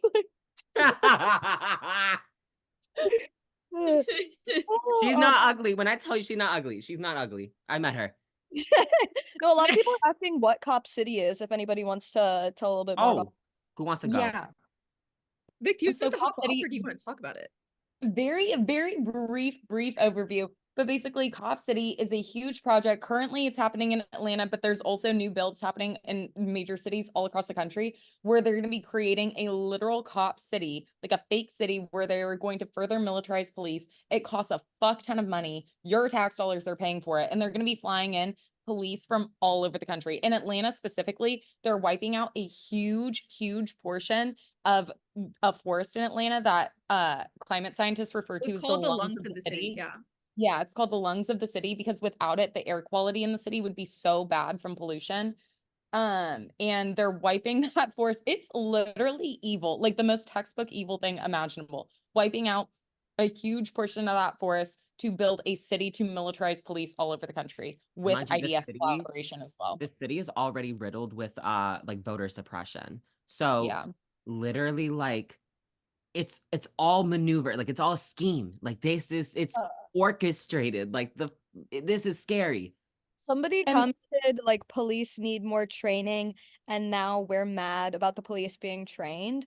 That is not the training. We're talking about fucking mental health training, not fucking like military But training. Also, what But if I also told fuck the you, police. like we actually They need shouldn't no exist. police? Like, what if the answer is actually less police? Like, what Abolish all of them. do? Yeah, well, like Because, like, yeah. defunding massively overfunded police budgets and like reinvesting that into community programs, social programs. Fucking, it'd be nice to have Public an health. education system that's not falling. Public health. And Yep, also, public- like, Exactly. all of what they're learning at Cop City, like, when you look at it, is like riot control. Yeah. And Like, they're guys, not they learning have an anything. entire fake school building so that they can train police to respond to mass shootings rather than controlling the gun problem in our country. They'd rather train police Or officers like, yeah, how to do it. they build like mock cities, mock buildings, mock this, but they can't actually like provide for people who are experiencing homelessness. Like, are you fucking kidding me? Shut the fuck up. The entire project is so dystopian, and this is an important thing to note too.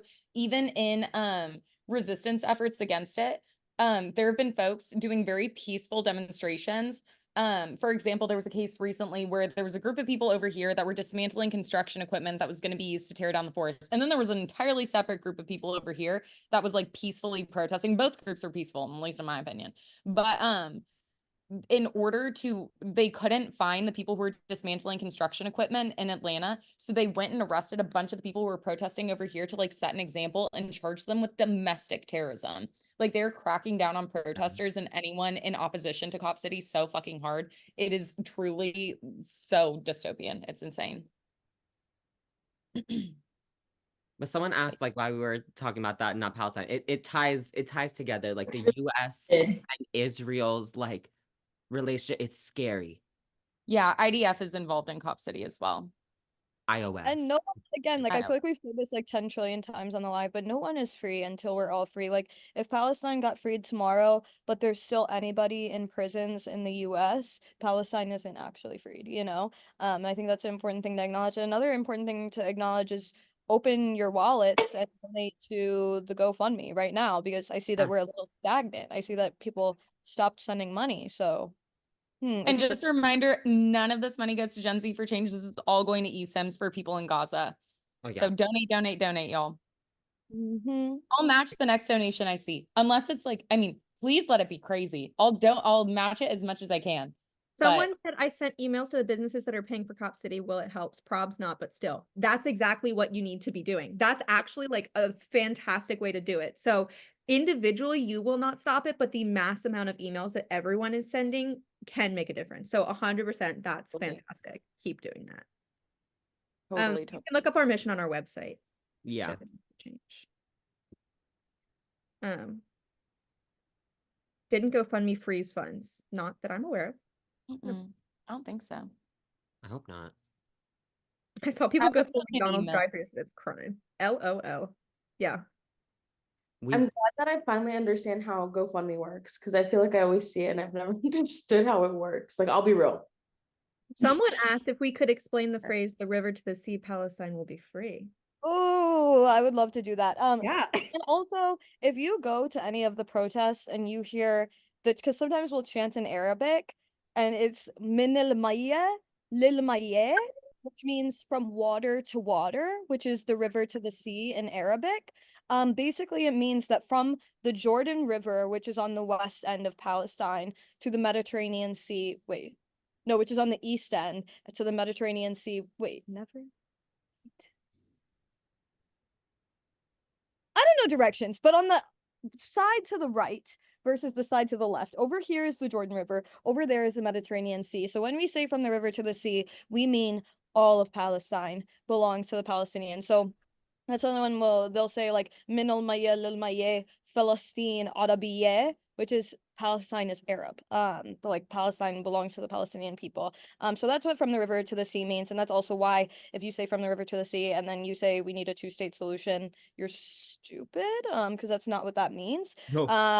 And also it's a knowledge that borders in and of themselves are colonial. So once Palestine is freed, I'm going to be calling for an end to the borders of Palestine, because there's no reason that any nation should have borders. The idea of a nation state is a colonial ideology, okay? We need to go back to like Pangea era, like land is land. Like that's that fucking part.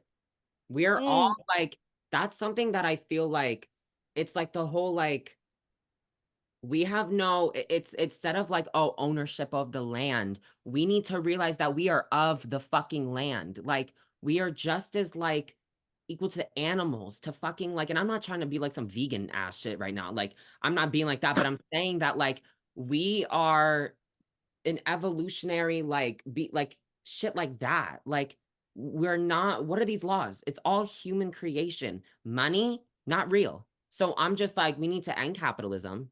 We need, like, you know what I mean?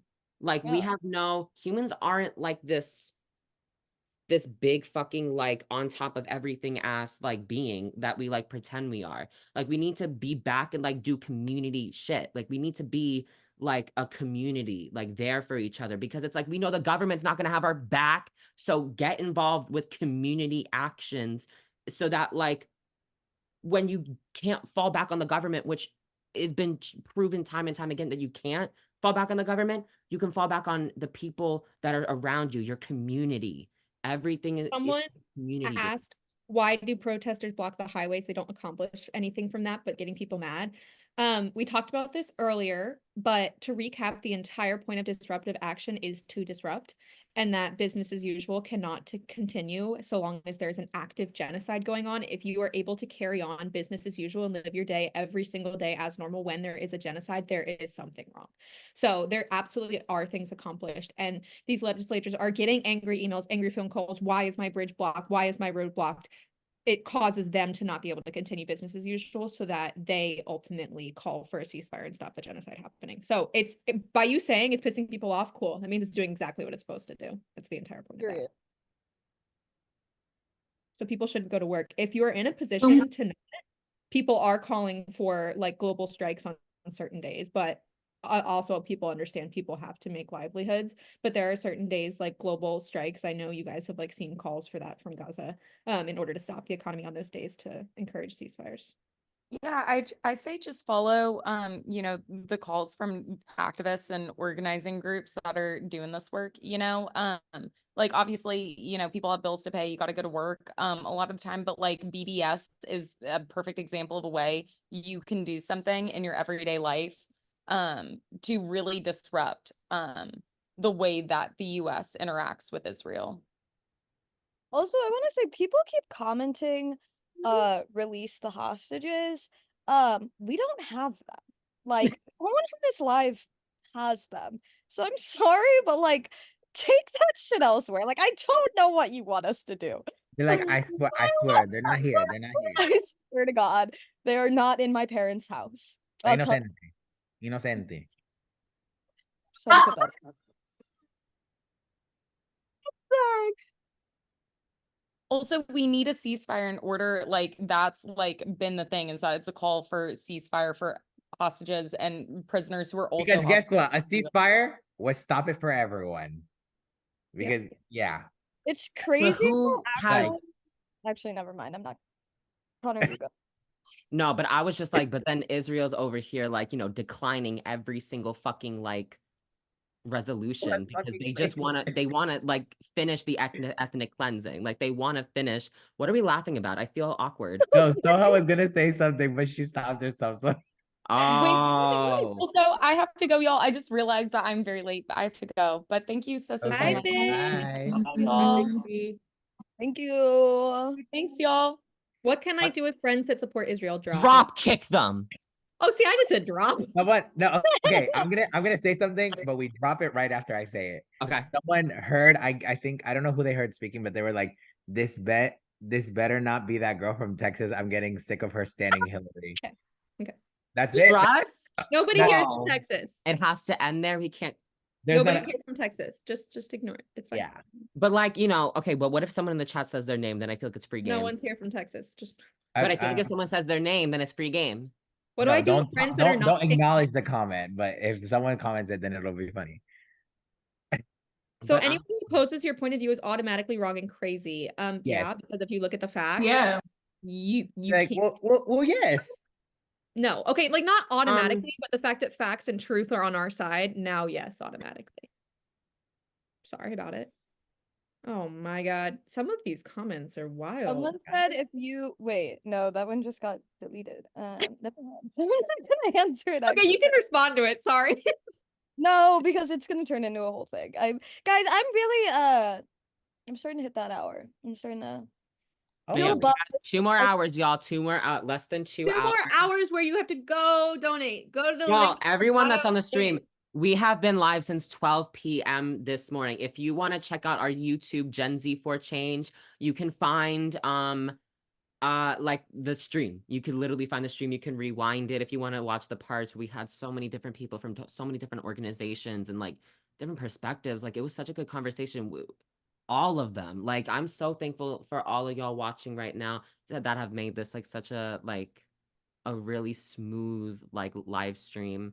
Like Someone y'all asked exceeded our expectations. if we have a video about businesses to boycott. I know Starbucks, McDonald's, but what else? Absolutely do. It's a little bit down in the page, but you can go look. Or if you don't feel like scrolling to watch us talk about it, just look up BDS guidelines.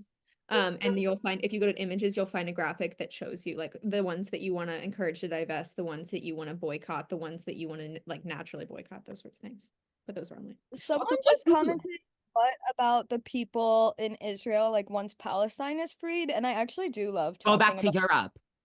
like okay, yes, but also the thing is if we got rid of like all of, like the West Bank, Gaza borders, Palestine's completely liberated like from the river to the sea, and all Palestinians were to go back, a majority of these like ultra right-wing nationalist Israelis would just leave on their own accord. But then B, even if all of them stayed and all of the diaspora Palestinians went back, they would all fit. Like it's capable for everyone to live there is the thing, but I guarantee you not all of them are going to want to live there. Yeah. So that's my take on what'll happen when And Palestine. like It reminds me of like cities like Chicago and Detroit, where like the white people literally just left. They were like, you know what? No, thank you. Like after like segregation, and they were like, y'all got it, and they just left. They It's just left. literally Reverse Some white. of them gentrification. stayed, some of them stayed, but a lot of them were just like, I have enough money to leave. like, well, and it's like, oh, but then like, what do I do? Like, I don't have the money to like leave. Why did you move there? Somebody said, what about the 60% of Jewish people in Palestine that are in Israel that are Madab? First of all, way less than 60%. But second of all, again, we're not saying that they have to leave. We're saying that Palestinians should have the right to go back home. Like it's Yes. actually insane how simple it is. And like it's just not clicking through that thick ass skull of yours. Like my God. Oh. My camera was off. I was like, oh. Spoke her piece. Aren't Because they- some of you guys say out of pocket stuff. Somebody said, why do you guys keep muting people?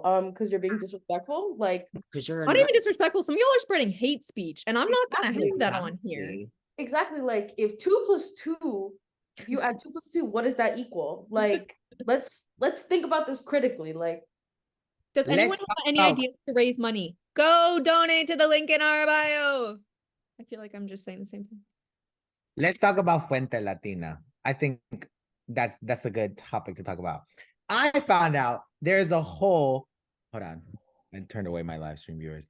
I found out there was a whole organization donated to specifically spreading Oh. Israeli propaganda to Latinos Wait, called can we- Fuente Latina. Wait, are you serious? Yes. And the thing is, you want to know who they worked with? George Lopez. I think, allegedly. Allegedly. I will say Didn't allegedly. George Lopez like cheat on his wife after she gave him like a fucking like liver I He's think also so. insane. kidney? Wait, George Lopez. George Lopez. I thought he like cheated on his wife after she gave him like a fucking kidney, or Oh, like, wait, like a George liver. Lopez, like the guy on the show, like that guy. He was the villain in Shark Boy and Lava Girl. Uh-huh. No, yeah, because basically, like, But wait, Connor, allegedly. you're right. He cheated on his wife after she gave him a kidney. No, George Lopez, it's on site. Like I used to love him, and then I found out like during the summer, like everyone's like, no, we don't fuck with George Lopez anymore because like he did this. And I was like, oh. No, yeah, Are you basically, fucking I'm pretty kidding? sure it was George Lopez, but there's an organization that like teams up with like Latino like celebrities to like spread the message about Israel to Latin America and Spain in Spanish. And I'm pretty sure George Lopez was, first of all, George Lopez barely even speaks Spanish, so I don't know why the hell he on there. I would have snatched that kidney back. But That was funny. he being Selena Gomez's ex best friend. I'm just And saying. she was Latina too. Yeah. Well, their beef is so Hey, real. what is it remember called? What's the movement called? the friend? The movement called? What movement? The one you're just talking about. Oh, the organization. It's called Fuente Latina. Yeah.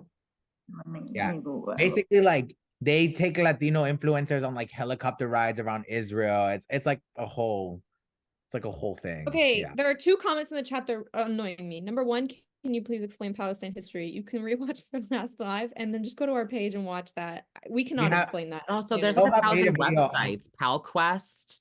Yes, PalQuest is a really good I one. made a video about Palestine's history on our page. Yep. And then the second one is that someone said this is an average conversation. This is literally hour 10. We've literally talked about everything about Palestine in the last 10 hours. And Do you our- acknowledge that Zionist? Oh, never mind. Ooh. Somebody said how they've been noticing a lot of like Israeli like propaganda, like birthright trip ads. And I don't know if it's the same for you guys, because I feel like all the content that I watch is like about Palestine, like educational content, or Yeah. like Palestinians talking about their experiences. But I do see a lot of like, I feel like Have you seen the video of like the two people in Israel running, and then it's like they're like holding hands running and having fun, and it's for like, I'm pretty sure it's for Birthright Israel, or no, it's like about Visit Israel or something I've like had to that. block all of Tel Aviv. They all why Um, every single fucking like that's how you know it's some propaganda ass shit because it's like, why do you have so many different accounts? Oh my god, why do you have a Finsta?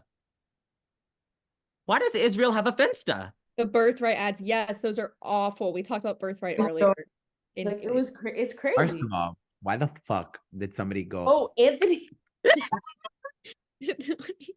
Sorry, I forgot I wasn't on mute. Sorry. So y'all hate Israel? I do. Crazy. I do. I think, yeah. People, they'll be back. Don't worry, they'll be back.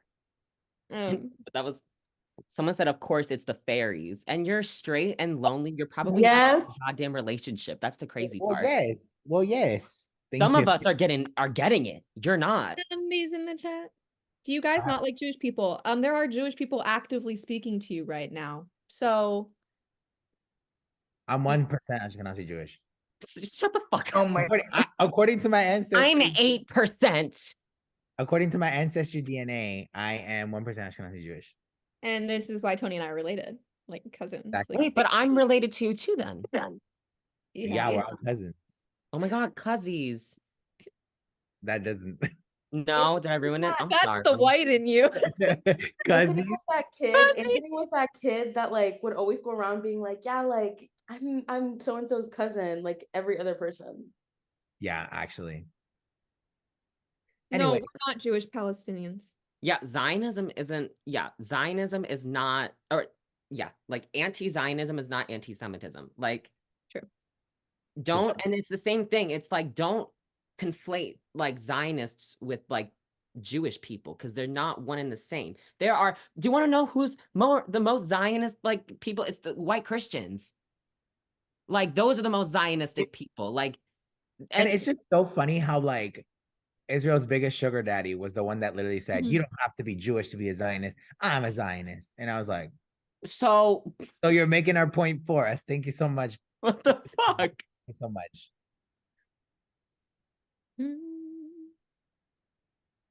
Hi. Back here had hard to read comments because of white background.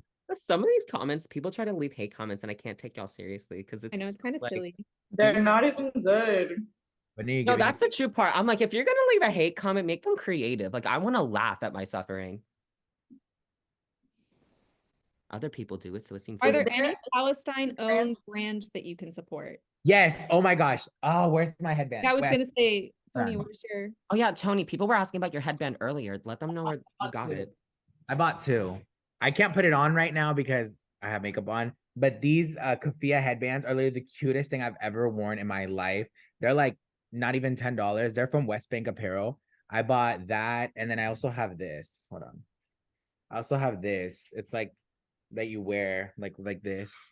And these West Bank Apparel, I'm telling you, these keffiyeh headbands, I saw one picture of it, automatically ordered two of them. And I'm gonna order more because they're cute. And when I lost my keffiyeh in my my closet, so I have to find it. So I just put on my headband for today's live. So how Oscar said, hairbrush or Bowie and Pally Roots. So Oh, I thought they said I need a hairbrush. I was like, oh, no. my bad. Nani Sorry. said Palestinian elegance. Wait, Anthony, tell the story of how you found your keffiyeh. Oh my gosh. Okay. Well, don't forget to include me. 'cause Okay. You conveniently forget me. I'll tell the full story. So I was just like, I was like, God, Allah, like whoever, please. I was like, I will do anything. Let someone drop their keffiyeh today. And I promise you, I'll give it a better home than whoever owns it. Like, I was just like, make like someone, and I told them, I was like in my prayers, I was like, don't take it from someone Palestinian.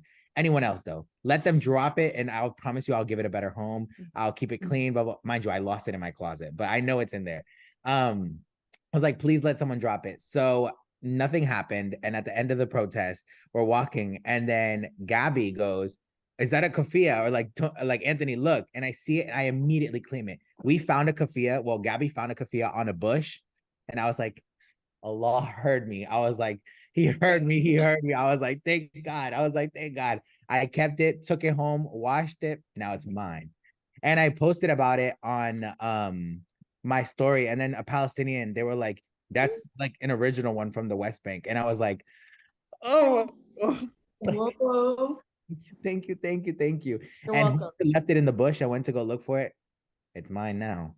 Tony, Sorry. what's your sign? People are Yeah. asking. Oh, I'm Latino. I feel like it's obvious. Hold on. He's Zodiac sign? Turbo. Are you a Sagittarius? I am. I am. Oh, See, Wait, there you go. Mente, are you're serious? You didn't know that before? No, but I feel like it's obvious. she, You're so I she mean, lied through her wait, teeth. wait. Mente, Guess, you were on guess this. mine. You Wait, were guess on the mine, Zoom guess when mine. we were talking about, you know, who zodiac sign, and I literally was like, oh, I'm a Sagittarius, and you were like, I wasn't. We were talking about, you know, no, I you're such a liar. ignore. You were, bitch, you were muted. Wait, No, this wait, is Mente. giving a pinched fire sign. Oh, Wait, Mente, guess mine. Guess mine. I feel like you might be like an earth sign or a water sign. Libra. No, hold on. Are you a Taurus? No. Or a Cancer, maybe. Oh no, Wait, no. what are I'm a Libra. Oh, interesting. Wait, you know your big three? Yeah, I'm a Libra sun. Ooh, I'm a Libra sun, Capricorn moon, and a Oh. Scorpio rising. I'm a Scorpio rising too. Here you go. Water and earth. I guessed she was a Libra. Yeah. So, wait, guess me. Pisces. I couldn't wait. I always say, dude, you've told everyone and their moms that you're a Pisces. Every second you have like a breakdown, I'm you're a like, it says I'm a Pisces sun. I'm a Pisces. Pisces sun. I'm a Virgo rising, and I'm a Taurus moon. Oh. Interesting. Wait, Actually, your I'm a birthday's Taurus coming. moon, and then I'm a Scorpio rising, so I'm part Connor, part Gabby. Okay. Who's on in 30 minutes? Who should the fans, everybody watching right now, y'all should get hyped because guess who's coming on? I'm Soha's checking gonna kick schedule. it. We're gonna talk about Italian diaspora. diaspora. I have to go soon, but one thing that someone asked, which I think is really important, is someone asked me if I support a free like Puerto Rico. There are so many things, so many places that need to be free because of colonialism. It's not just Palestine. It's not just Puerto Rico. Haiti is in the grips of colonizers. So is Congo. So is Sudan. It's, guess what? It all ties back to the Western powers. It's like all of it. Like Europe, US, evil. Throw a straight at Canada too, because people like to act like Canada is like innocent. The Canadians are so nice. Canada too. Do you understand? Yeah. Ask an indigenous Canadian how they feel about Canadians and if they're nice. Yeah. Let me not do too much though. Actually, I will do too much. I'll do Oh, Miss None. but it's not. like, oh, but anyways, me and Gabby have to go. So we'll talk to you guys later. Make sure to donate live. And if you donate to the GoFundMe in the next like half an hour, send me a screenshot on Instagram and I'll match your donation. Stop being broke. And that way you can say Tony Barra saw your message. So if you go do it, Tony. Exactly. you go do it. Exactly. Don't Okay, Well, guys. Bye. Yeah. Okay. Not me dropping his Oh music. my god. So yeah, once Pally, do you think they're gonna be the full hour? Okay. Yeah. So how Yeah. you're muted, my darling. Yes. Yes. I yes. know, I was talking so much. But what was I gonna? Oh, people keep commenting that this is like there's so much privilege in this Zoom call. Like this is such a I do. privileged conversation. And I will say, yeah, like we do Mm. have levels of privilege in this Zoom call, but at the same time, it's so important to acknowledge that like when you're like, oh, like you literally live in the US, like you have that shit sweet. Ask yourself why a Palestinian is living in the US right now. ask yourself that question, and Yeah. then will it seem like I have like a whole bunch of privilege, you know? Like I feel like that's like a really important thing to acknowledge, and I feel like people get lost when it comes to that. Like, and that's what we're going to be talking about in the next session also, of like what is diaspora? Like what does that mean to especially be a Palestinian living in the belly of the beast? So yeah, crazy. And I also will say for non-Palestinians, the whole point is that we have privilege, and this is our place in the movement, is using that privilege to uplift the message and the needs of people who right now are under an active genocide. So I'm going to be the first one to say absolutely have a whole bunch of privilege, but that's why we are doing this, because we are the ones that have the resources and the ability to do this right now. So you guys aren't wrong, just I think missing the mark with the point at the moment. And Yeah. and if you're privileged and on here, go direct some of that privilege to our GoFundMe. Mm-hmm. Mm-hmm. Which again will be going towards eSIMs. Yes. Okay.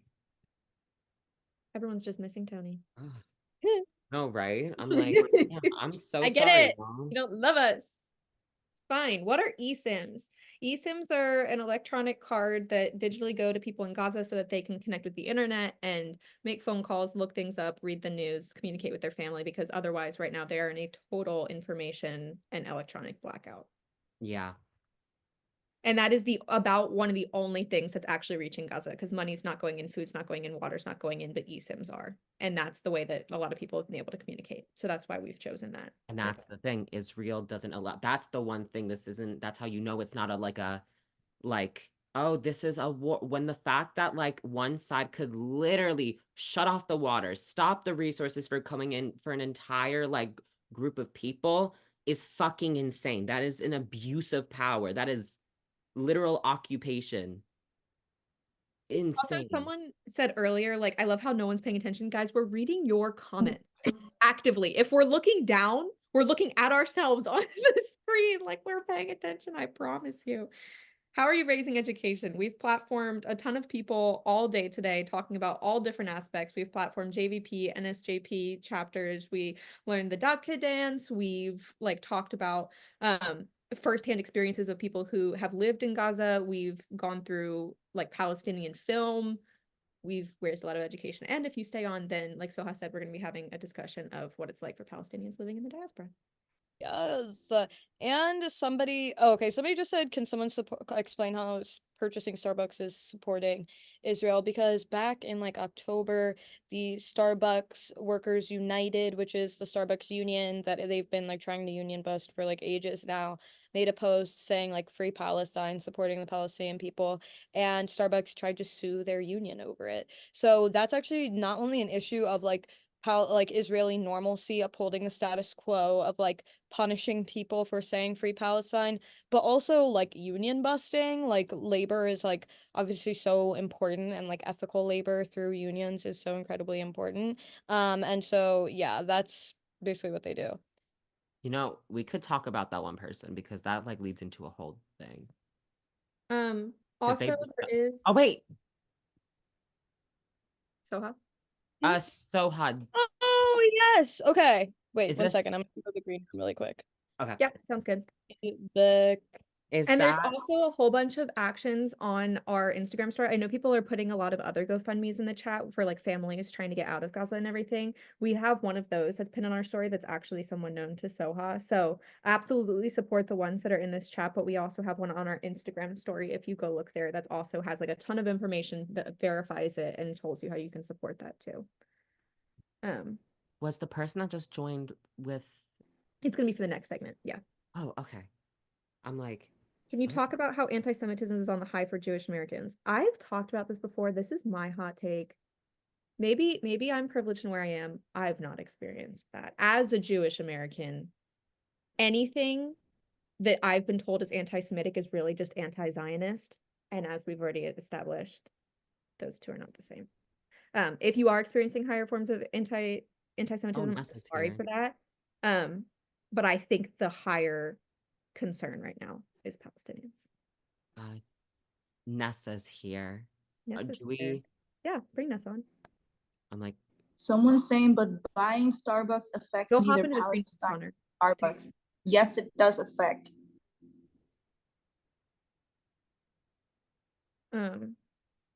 Connor, can you hop into the green room to get her on? Because I don't Oh think yeah, so sorry. I was just responding to someone that asked me about a K-pop comment. I don't play about my K-pop comments. Okay. I don't. I'm like, I love K-pop. I love it. I love it. I would die. Die for all of them. All the ones that are Connor, go welcome Nessa. I'm so sorry. The K-pop fan, they scare me. I know. They are scary, but I will say not a lot of K-pop stars have spoken about this issue, and that's very, very, very disappointing. Connor's coming back, I promise. Soha's coming back, I promise. They're getting our next speakers on. Hi, Nessa. Hi, y'all. We're just chit-chatting. We're reading a whole bunch of the comments in the chat.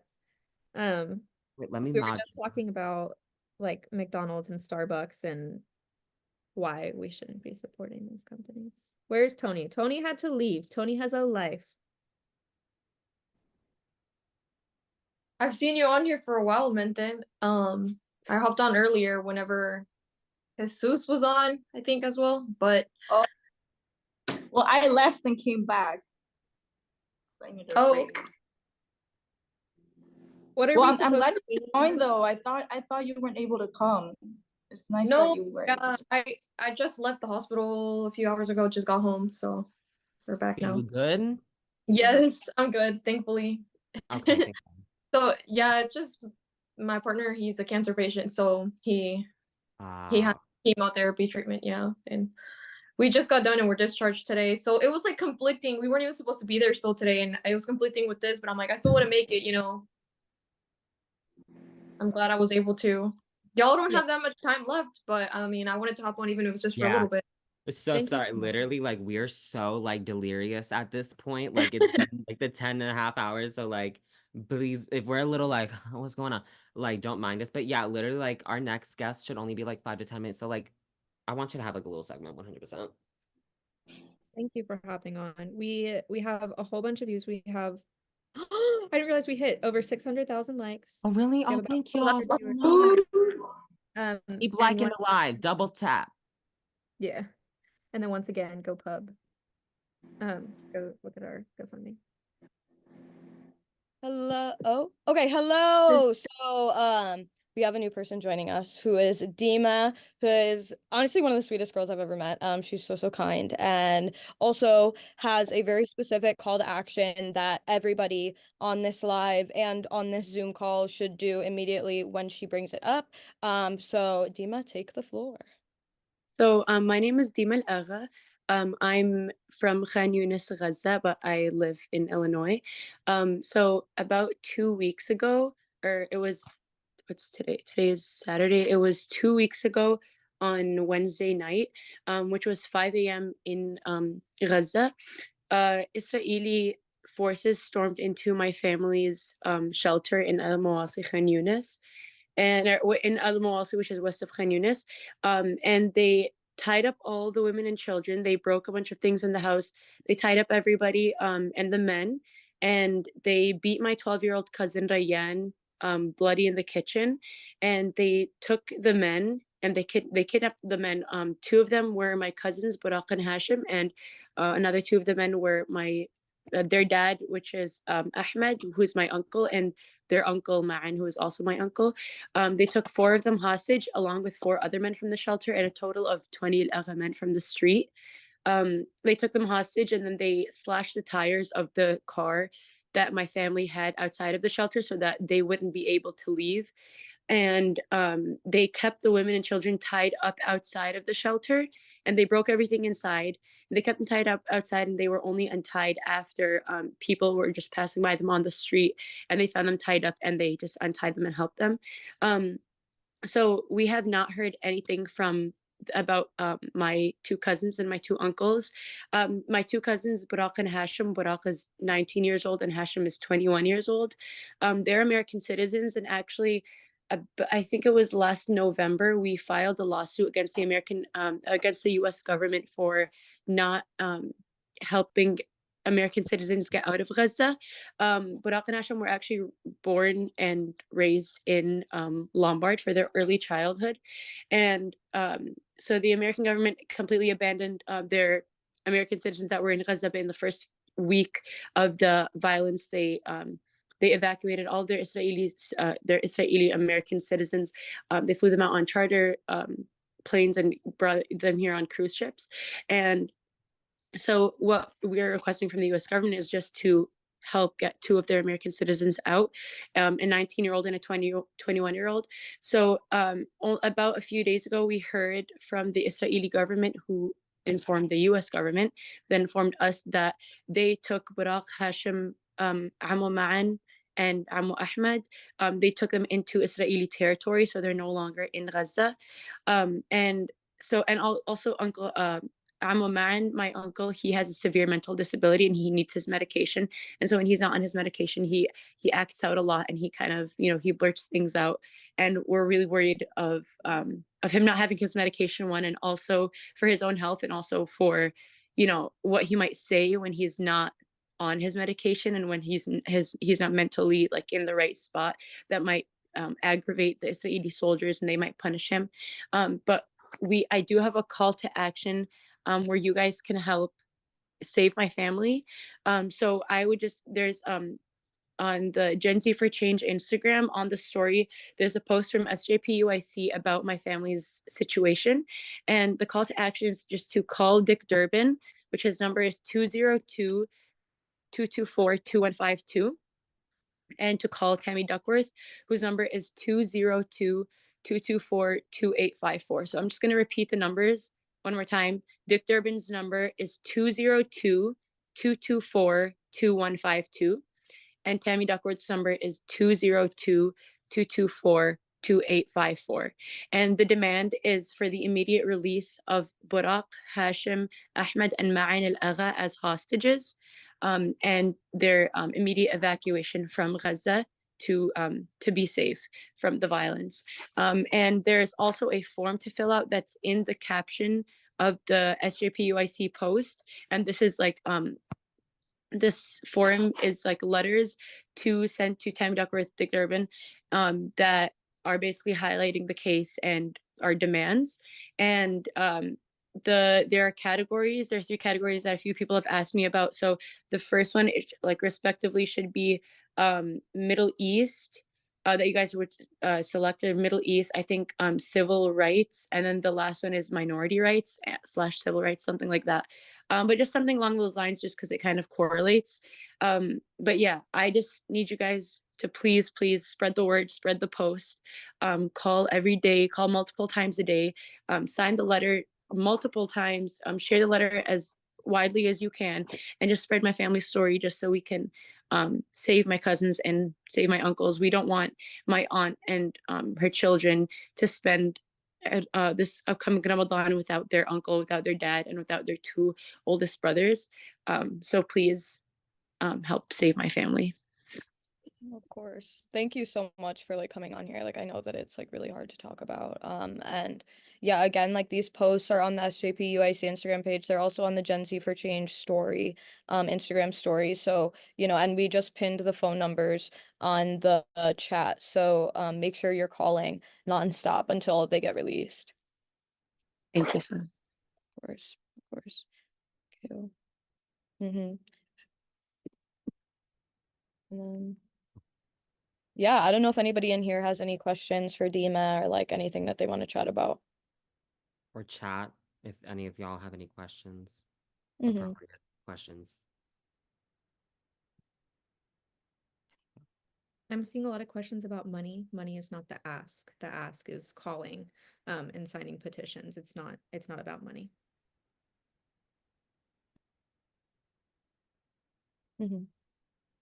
Yeah, my family, alhamdulillah, I think if there was something that we needed to do with money, with like a GoFundMe, that would become, we would add that to the call to action. But right now, the immediate ask is to release them as hostages and to evacuate them from Gaza, which is something that the Israeli government is in charge of, like putting their names on the list and to get them to evacuate them. And so money right now is not the immediate issue, but if that was to become a potential issue, we would we would do several things, but we'd also contact SJP and have them add that to the post or like spread the word. No, 100%. We would definitely repost that on the Gen Z for Change page as well.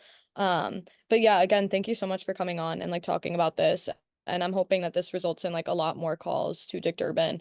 And should we also be calling Tammy Duckworth? I actually meant to ask you that the other day, but every time I Yeah. feel it, yeah, okay, because it takes me to her phone number as well. So yeah, both of them. Yeah, I said her number. I don't know if you guys had it also in the chat. Do you want me to repeat the number real quick? I think hers was 202-224-2854. Mm-hmm. Here, I'll pin that. Yeah.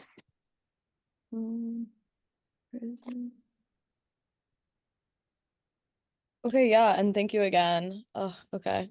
Of course. I know you have a long night, so. Yeah, we don't want to take up any more of your time. Thank you so much. Yeah, Thank you. you so much. And that is the importance of this live stream. I feel like people Yeah. tend to get disconnected from like, you know, the humanity of it. And I feel like, I don't know, hearing Dima speak like always, at least with me, like brings me like back down to earth of like why we're doing this. No, yeah, So and it just asking like, why are you on this live? Like for this reason. Like you heard that Yeah. story and you wouldn't have. yeah.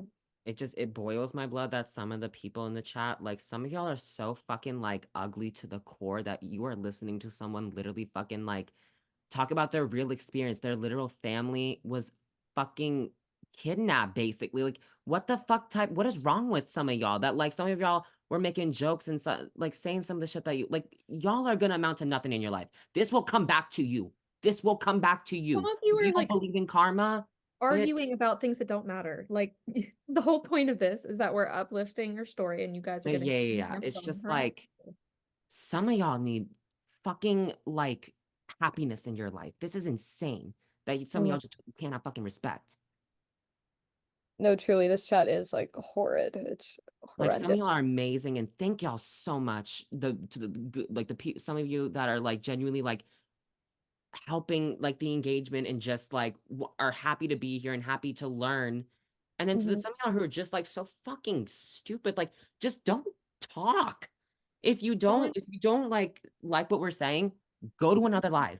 We don't want you here. But thank you for being here and driving up our engagement because you do nothing but help us. Someone asked about answering the financial Starbucks question. I think we've answered that a few times. Starbucks is funding and giving money to the IOF. You can check out the BDS guidelines if you want to learn. No, Starbucks actually isn't giving money to the IOF. Starbucks only did the union busting thing, but that's the thing is like this, like if you're Starbucks is contributing. No, not financially. They only like contribute Oh, through were like they giving like supplies? No, it literally was just like the union busting thing. And then there is like Starbucks stores in Israel. I really could have sworn that they were. Wait, I could have swore there was a whole. No, that was an organic boycott. So they're actually not on the formal BDS list. When you actually look at like BDS. But still fuck Starbucks. Don't buy it from Starbucks. I mean, don't go because it's still like upholding like normalization of the like an apartheid regime that commits a genocide shouldn't exist. And so if you're saying that it exists, like yeah, it makes sense that people are going to go and like boycott it. Or like trying to normalize that. Yeah. When we said IOF, we meant IOF. Israeli as oppressive forces. They're not defending shit. Yep. They have no right to defend. I don't give a fuck. You're gonna start the fucking issues, bitch. Like what? Still boycott 100%. Yeah, still boycott. Especially it's like even if it's not like a lot of these places are also just literal like really bad companies. Like they have horrible labor practices. Like you should like be buying local anyways. Someone commented you guys would have to boycott everything actually, and unfortunately that's kind y'all of y'all would be shocked. But what BDS guidelines say are what are the most important companies to boycott and the ones that can make the biggest impact. And again, that's something that you can look up. Like if you want to boycott all money that's being funded to Israel, yeah, you'd have to not pay taxes and then be arrested. Like that you would. But in order to make the most impact, BDS guidelines have been put up there. When can we boycott the government? I'm waiting on y'all. So true. Like we just have to stand on business. Girl in the top left, answer my question. A lot of people are very confused. I am not like questioning. I'm gonna head to the breakout room. Let you guys settle. But also a lot of people are asking questions about like how the money, it's like guys, the money that we're raising, we're buying eSIMs. I mean, I feel like some of you are confused because they think that we're like the money is like The money for the GoFundMe, we're using that money to Yes, buy thank you, Jen. eSIM cards, which will then go to people in Gaza, Palestine. Like, that's where the money's going towards. How much money has been raised so far? I haven't checked this. Little over 700. No. 970 as of right now. Oh, that's awesome. 95. 95. Yes, Mente. The money live is gonna be directly like it's not a lot, but I mean, right? Because you don't get a lot of money off lives, but y'all are still gonna donate that as well, right? Yes. Yeah. Any money that we make off the live will be donated, but that's probably not going to be the bulk of it. The bulk of it is going to be the GoFundMe. Okay. Also, thank you. I'm gonna hop to moderating position. Yes, I think for we're all this. gonna hop over, but I'm gonna stay on until Soha like comes back. Yeah. We can keep on Also, as well. Nessa, you're free to stay. Like, please stay if you're like if you you have the want time. to, but also I'm gonna go to the moderating position. Alrighty, y'all. someone Safe- asked, how do we verify the money actually goes to eSIMs? We have verified with the organization that we're donating the eSIMs to. So the process, we would explain this in our GoFundMe, but the process is we will buy the eSIMs with the money we raise, and then we will send it to this organization that's been verified by people on the ground to work and to be able to distribute it. So we even like link the organization that we're going to be using, so you guys can do your own research. But 100% of the money will Like a video about it, I guess, when we actually buy them, or yeah. Whenever like we end this and we get our total impact, we'll talk about it and show the amount of people that it's helped. And just so you guys know, whenever we buy eSIMs, we can see when they're activated. So we genuinely know our timeline from when we buy them to when they're actually being used actively in Gaza. Ooh, we got a couple of people joining. Yeah, so I'm gonna run to the moderating position. I'm gonna be in chat. I think we'll be back on before 12, before like the end. I think once like the next guests are done, we'll like come back on for like a thank you. So I'll be back on then. But yeah, So I'll none be of in Connor's chat, fans y'all. leave.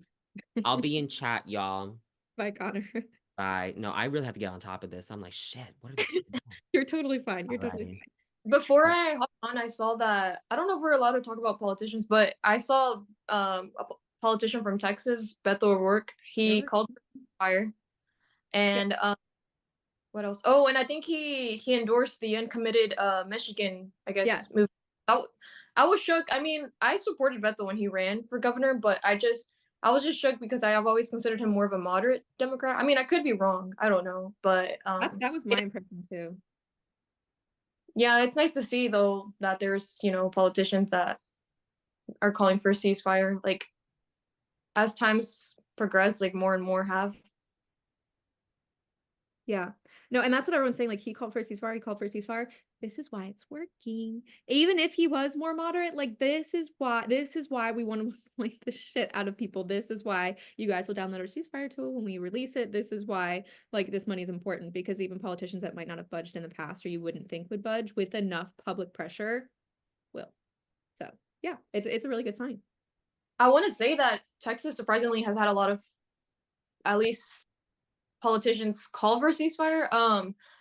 I think the Texas Democratic Party had like a resolution or something recently made for a ceasefire. I'm not sure. I could be wrong. I want to say yes because a lot of people were like hyping up Texas not too long ago concerning this issue. So,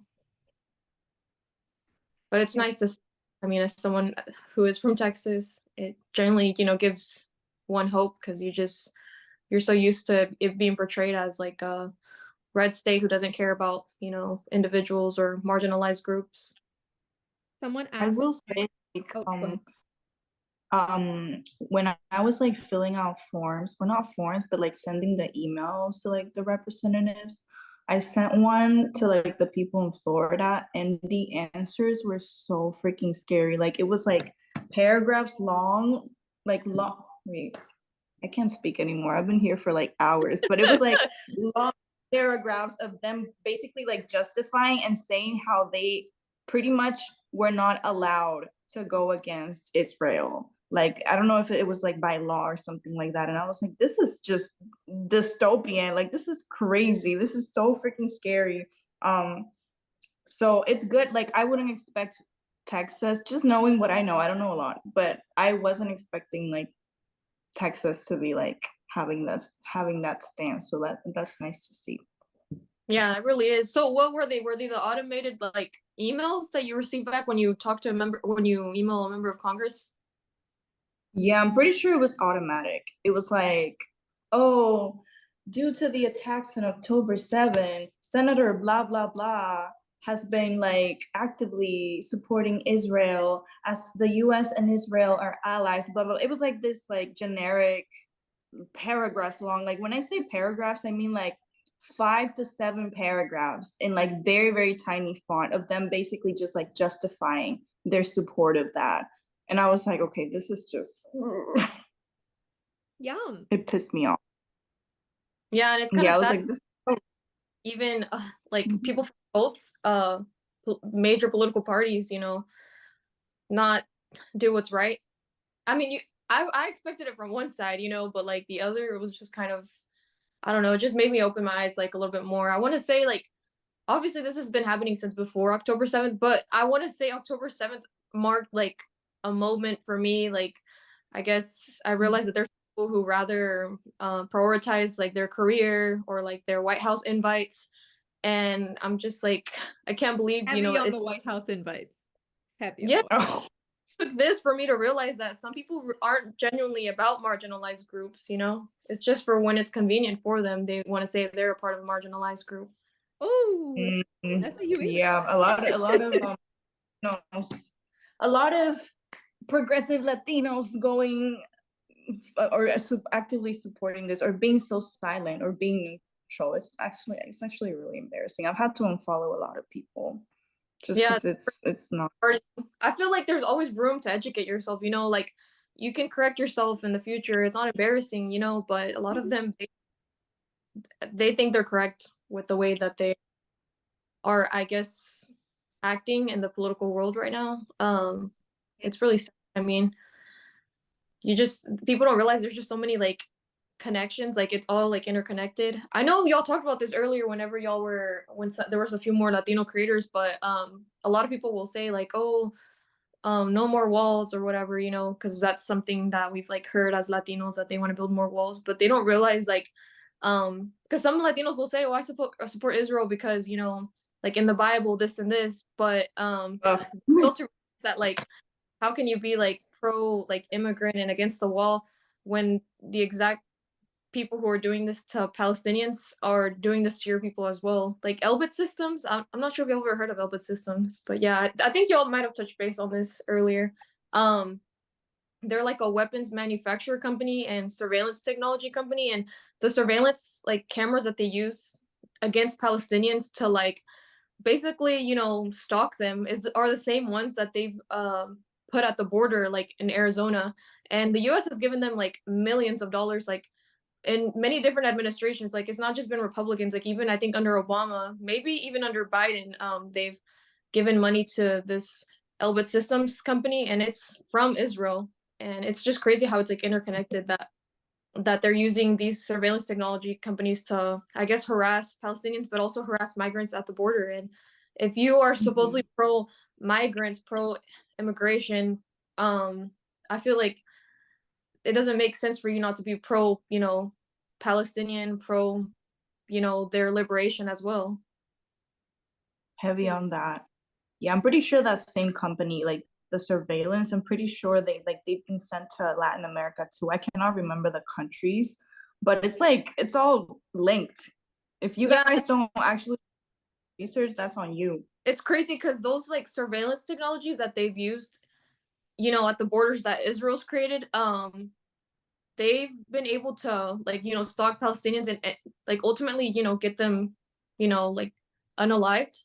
And those are the same ones that they use like at the border to find migrants and get them deported. And you know, sometimes migrants when they get deported, they get killed. Like, so it's really it's crazy how like interconnected it all is. Like when I've like first found out about that, I was just shook. I'm like, oh my goodness, like our government's just feeding into horrible things. I can't believe we're giving money to these companies that, you know, they don't have. I feel like they don't have the best interests of the people.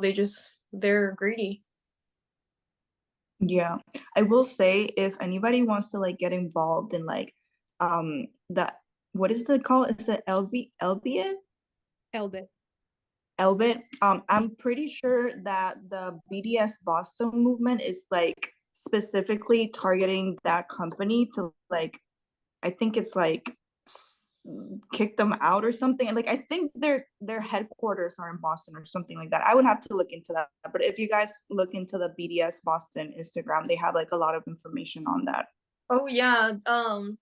So they have, I guess, like multiple different, because it's like a huge company that's like gone like kind of worldwide, you could say. They have a lot of like locations in different countries, so I wouldn't be surprised if they have some headquarters here, because I think they have headquarters like somewhere like in Europe as well, multiple, I mean. So yeah, they've made so much money, like the government's given them millions and millions, so yeah, they definitely got the money to have headquarters everywhere. I've seen protests outside of Elbit Systems, and I've seen like people share their stories how Elbit Systems got their loved ones, Yeah. I also will say, yeah, we're about to transition to an entire segment that's meant to uplift voices of Palestinians living in the diaspora. And I know we've got like a lot of questions about like the privilege on here and like what it's like living outside of Gaza, because we've had voices from inside Gaza. So we're about to talk about that. And there's going to be a lot of people to come on. So yeah, if you guys have any questions, go ahead and drop that and we'll go ahead and transition over just a second. Okay, I'm gonna hop off. But good luck, guys. It's been great to be here. I think I'm just gonna keep watching the live stream for the rest.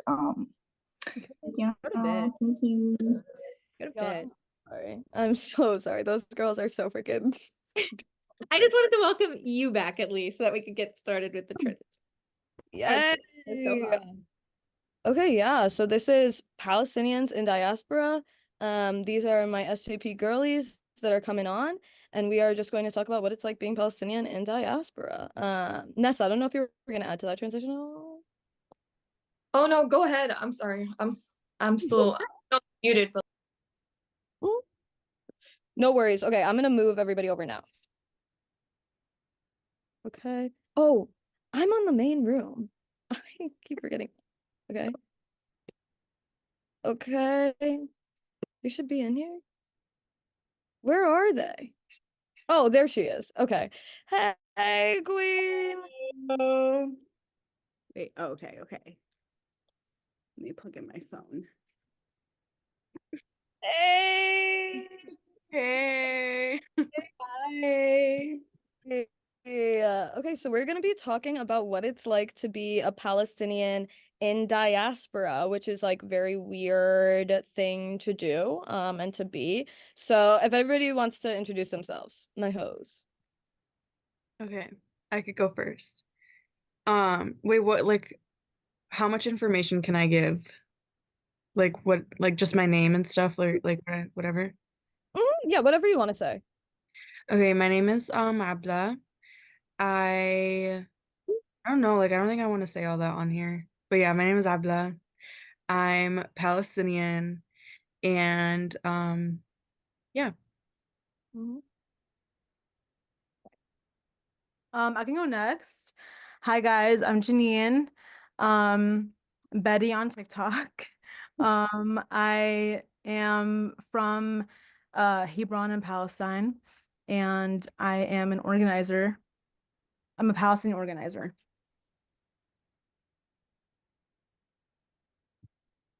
Yay.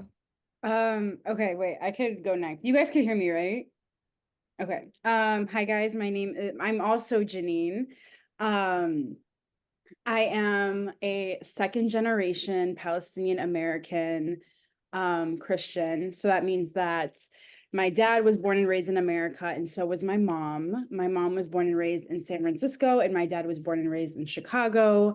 And here I am. And yeah, my dad was Orthodox on his side, and my mom's Catholic. So yeah, and I'm Palestinian, obviously. Hey guys, my name is Lena. I'm from a village just outside of Ramallah in Palestine. And yeah.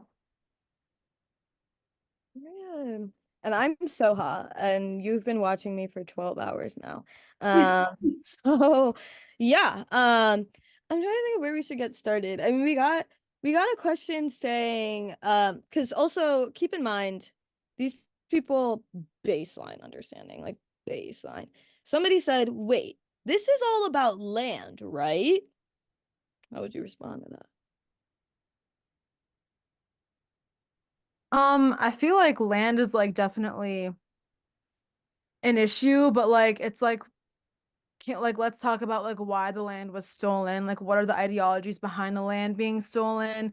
This land was taken, it wasn't just given. There's no like it's not like an equal play by play fight, you know what I mean?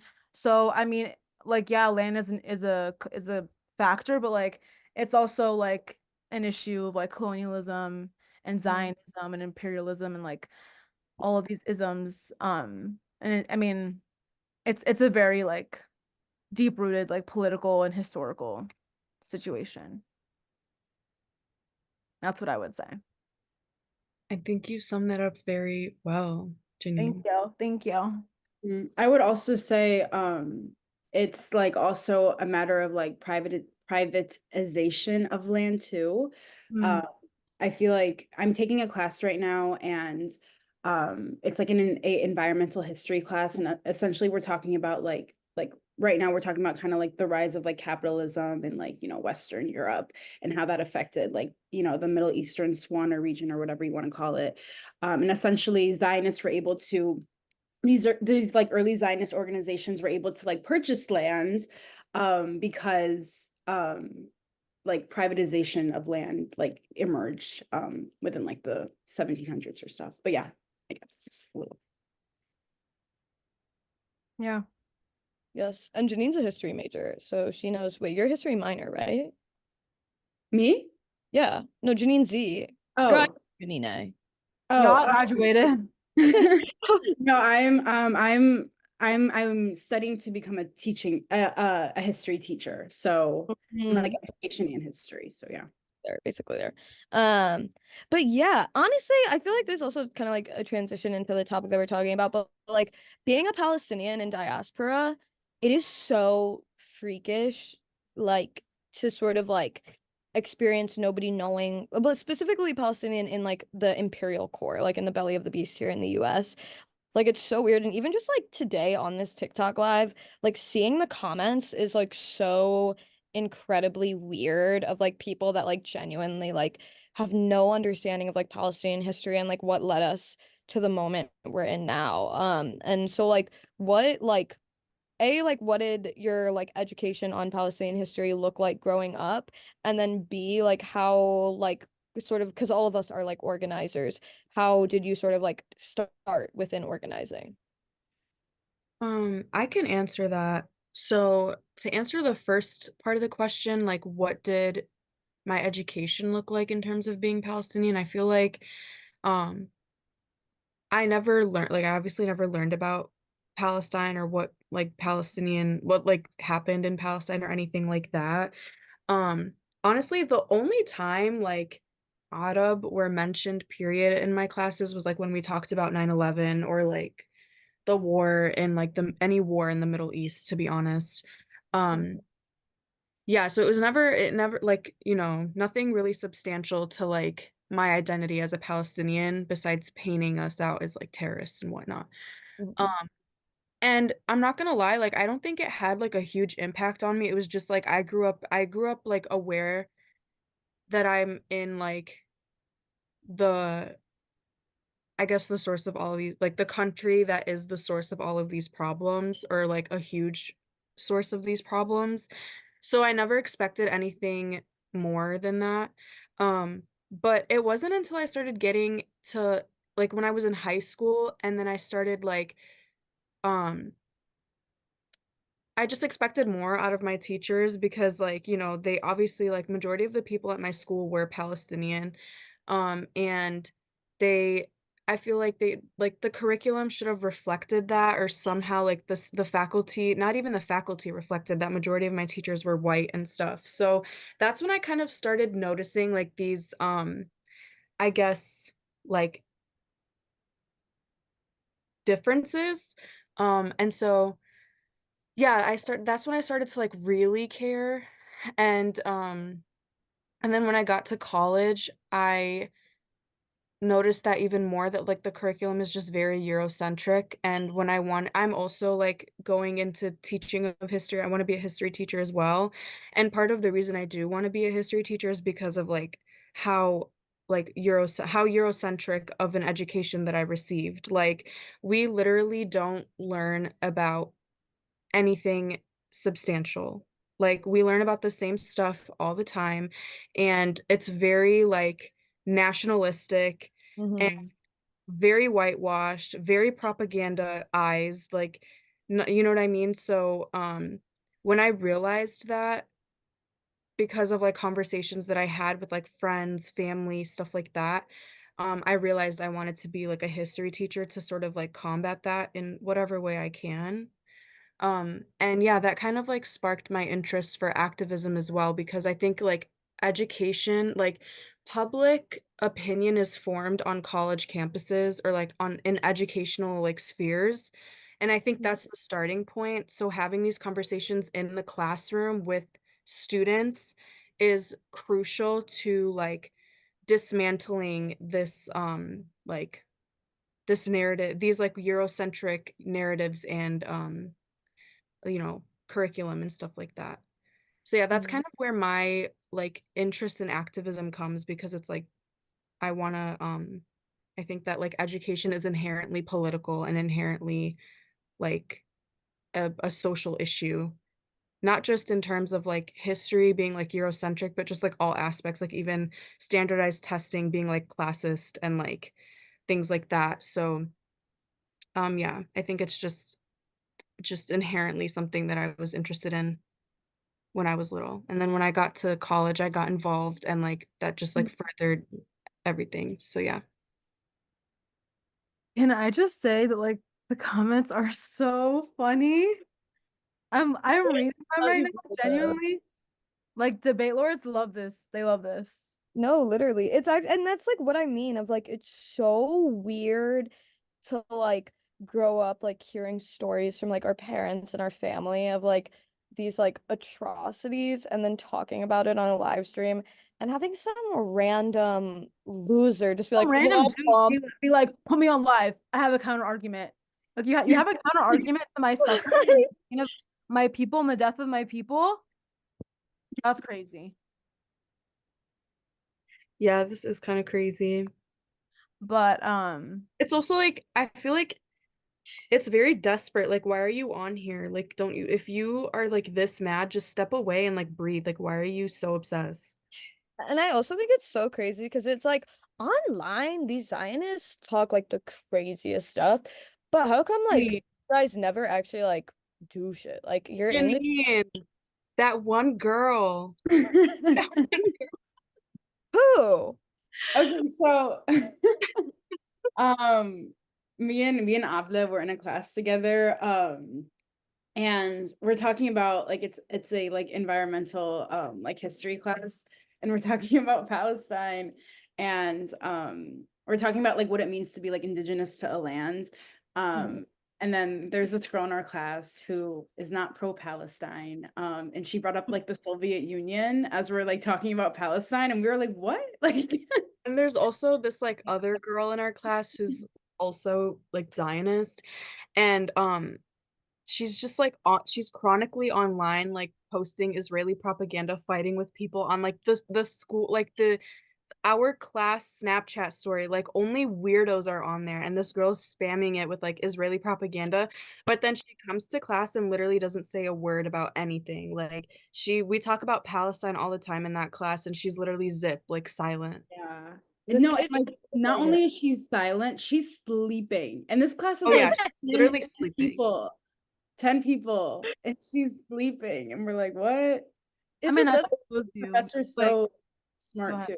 I don't know. No, like Palestinians, I feel like we always just like we say shit with our chest. Like we really like we're Because about it. we know that we have a just cause that we're following. We know that we are on like the right side. Like like our moral compasses are very much aligned.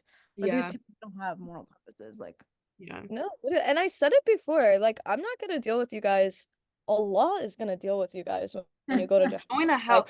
Like When I heard you I don't look, I'm not social media trained. I don't know if I could say this online. Okay, you're Okay. fine.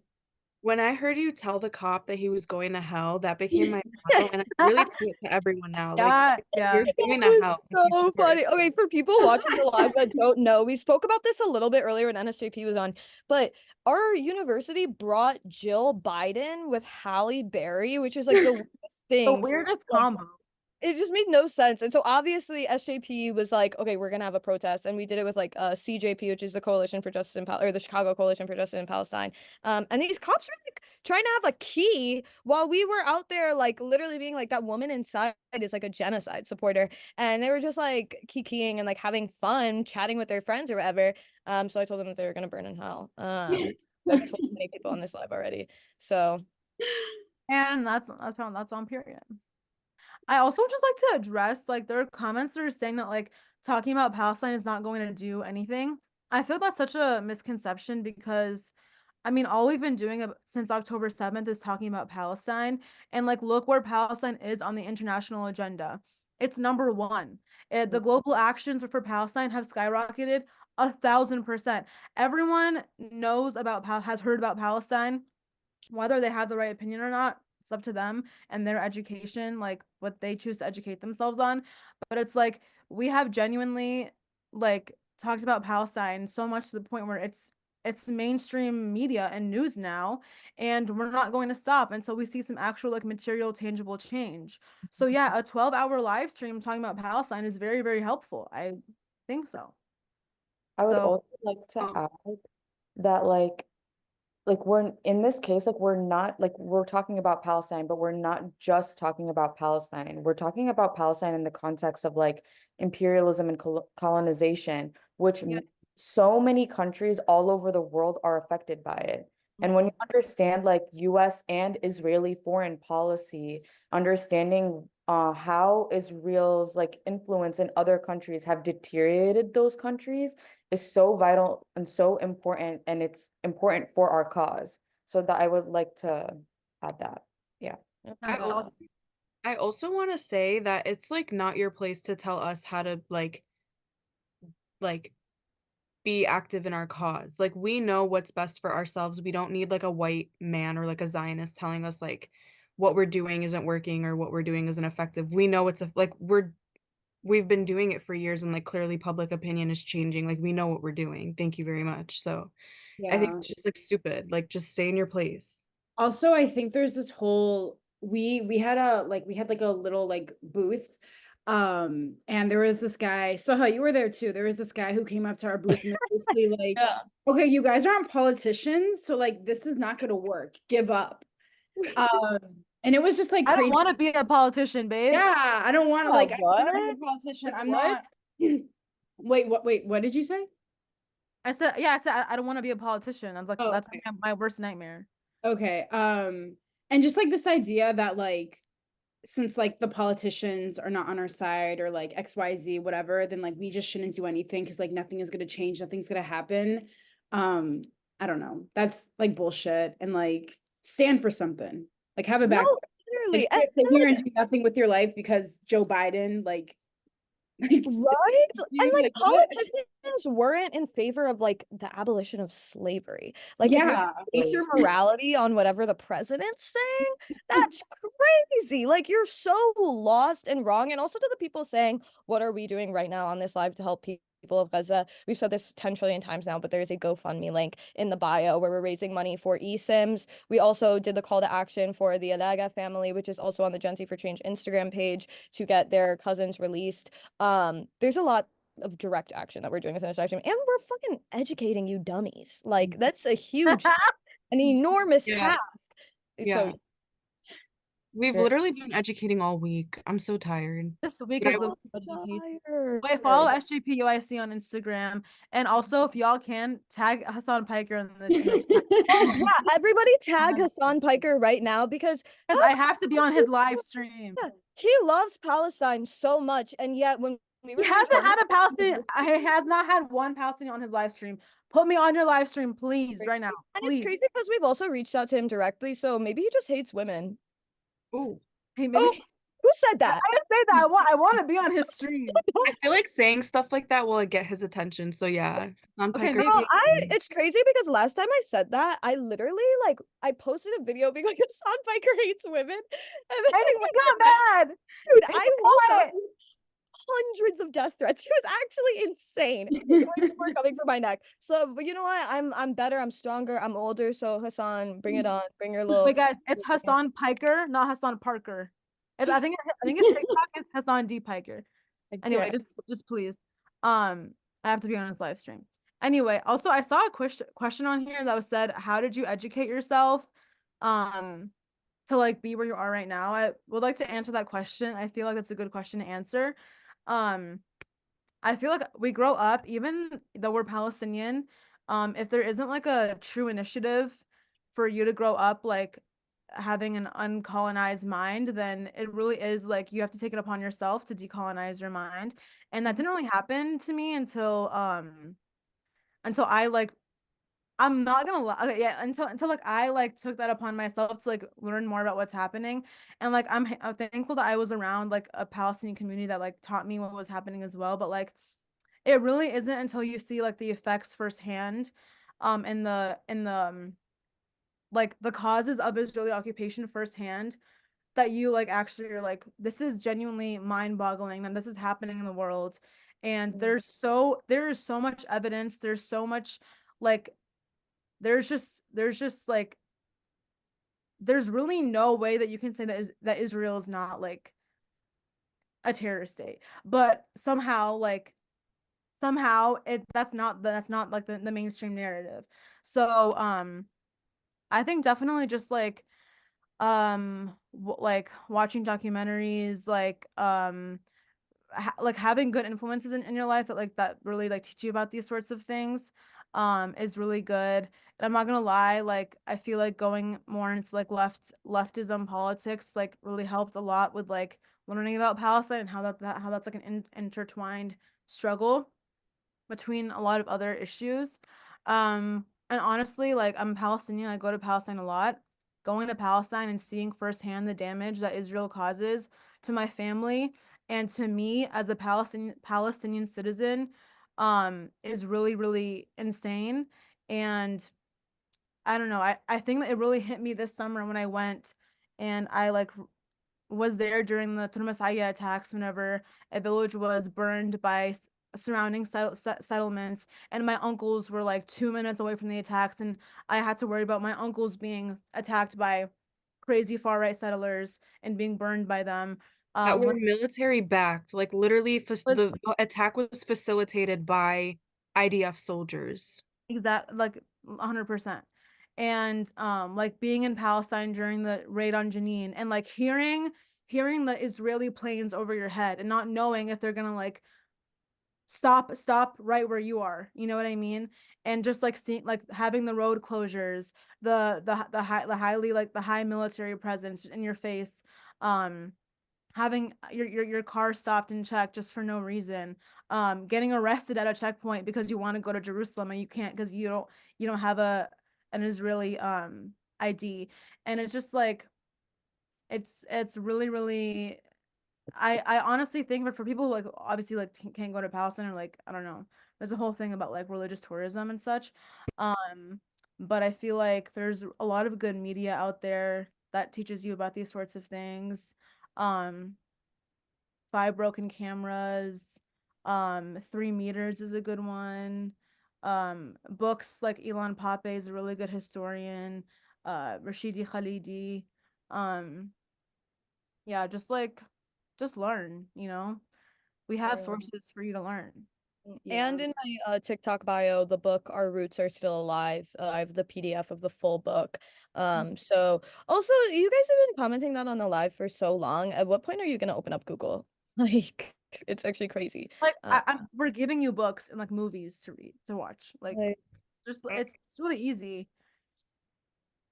Yeah, also like in order to want like to learn and educate yourself on this, you have to really approach this with like break free from the white narrative history like that you were taught in high school and middle school throughout like like all your lives, right? Like you really have to approach this with an open mind and kind of be a bit more like empathetic too. You do kind of have to approach this with empathy, kind of feel for people who aren't um like white. So it's really important to do that. Yeah. I think that's so true, like to feel for people that aren't white, because I feel like, especially in America, we live in a bubble and we're fed so much propaganda that like makes us so individualistic and we lose empathy for other people.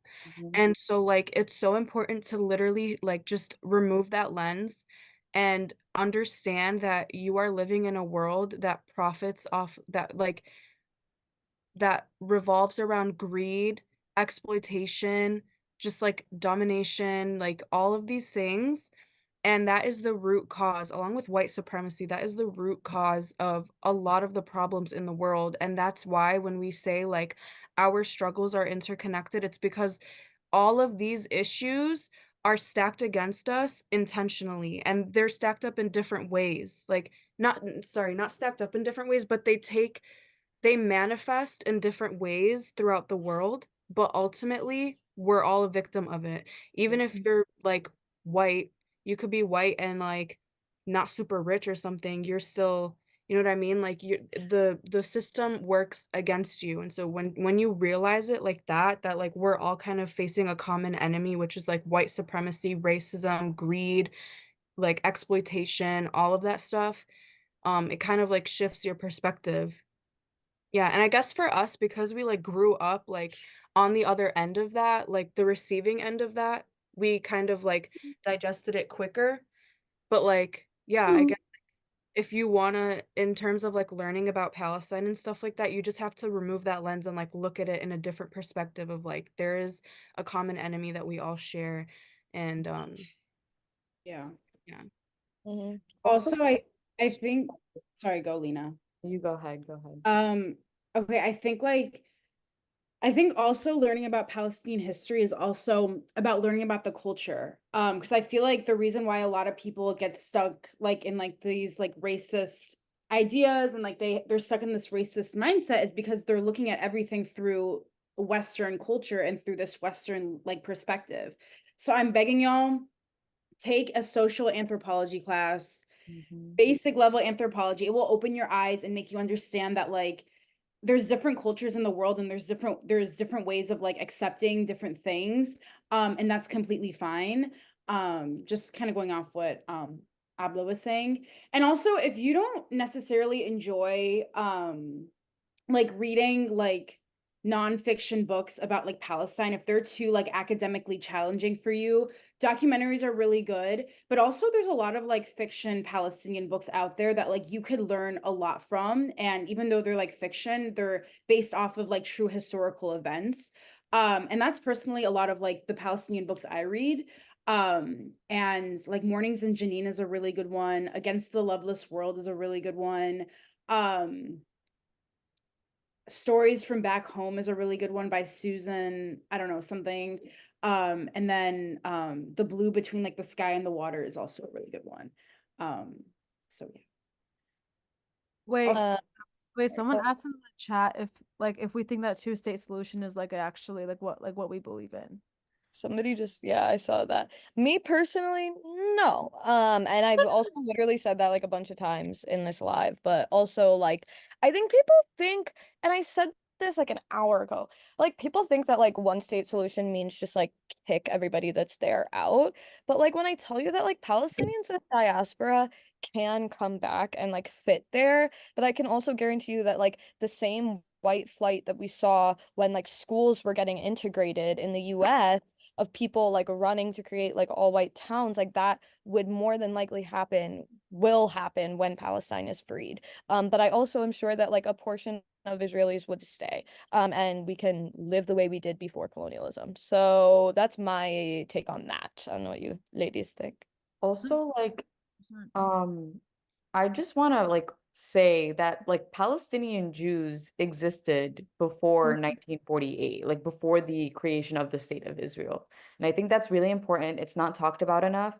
There was a pretty good Jewish population in Palestine. They spoke Hebrew and Arabic and were living amongst like Palestinians, and they would identify themselves as a Palestinian Jew.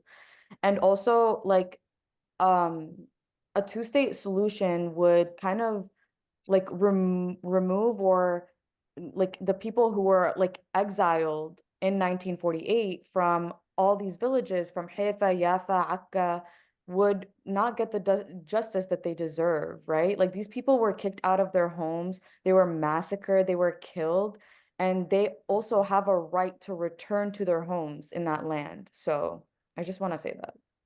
Yeah. I mean, Palestine is a really like important country for like every Abrahamic faith, and that's not what a one state isn't saying that like, oh, only Muslims can live there, or whoever you think, is in your brain can live there. That's not the truth.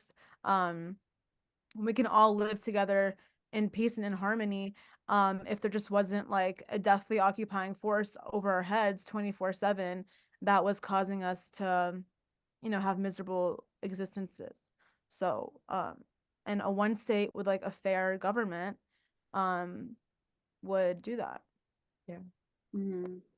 I think that this notion of like a two-state is so absurd because like if we're gonna like put contextualize it in like where we live, for example, North America, and you were to tell like Native Americans to have a two-state with the um people that like colonized them and whatever, like every time that they promised them to like every time that Native Americans were promised like justice and like dignity and whatever, it was always retracted and like somehow infringed upon. It was never they were never able to compromise with their occupier. Like literally try and like understand that. You want us to like negotiate and like work alongside the people that displaced our ancestors and like ethnically cleansed our ancestors.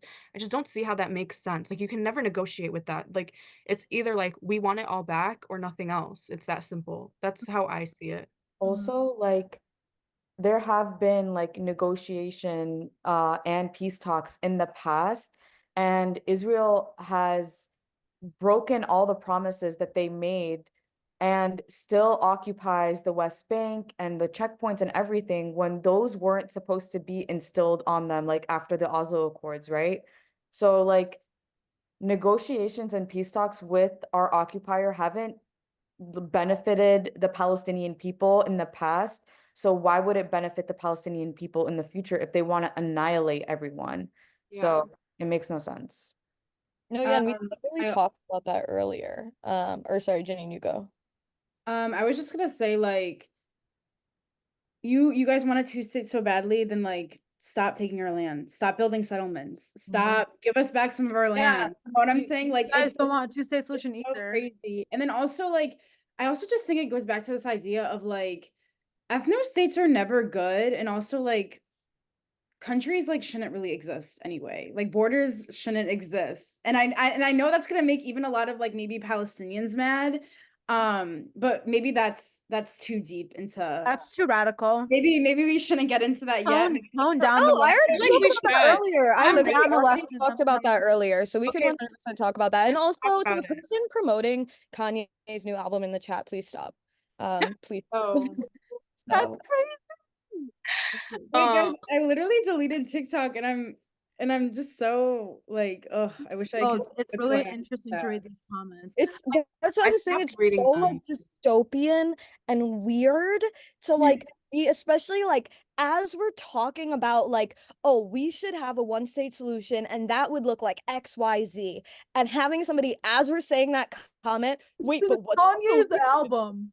Like literally that, and literally people like as we're explaining something to you, being like, wait, can you explain this though? Like, stop typing, stop moving your thumbs, and open your years. Like it's literally like you people are so egocentric. It's actually so deranged. Individualism is going to be like the death of us all. It's Crazy. actually so crazy. No, 100%. It's also like like we're here telling you like our experiences as Palestinians and like the fact that like our people are dying, people are just like are really like there's a comment.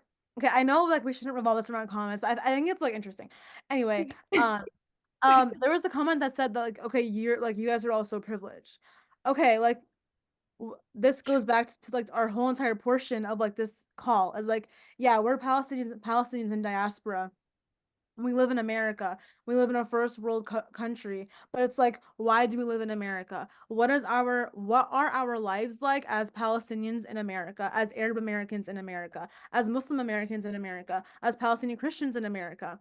To be frank with you, life sucks sometimes. Like we're like obviously like we are privileged to be here and like to be able to speak on the internet and talk about Palestine and educate people and you know like do mobilizations and activism and stuff, but we're still very very targeted, and then we have to deal with like dumb people like this who say that we're privileged, where it's like we're very much fighting for like our own rights and our own sovereignty too, and the minute that I can go back to Palestine, I am.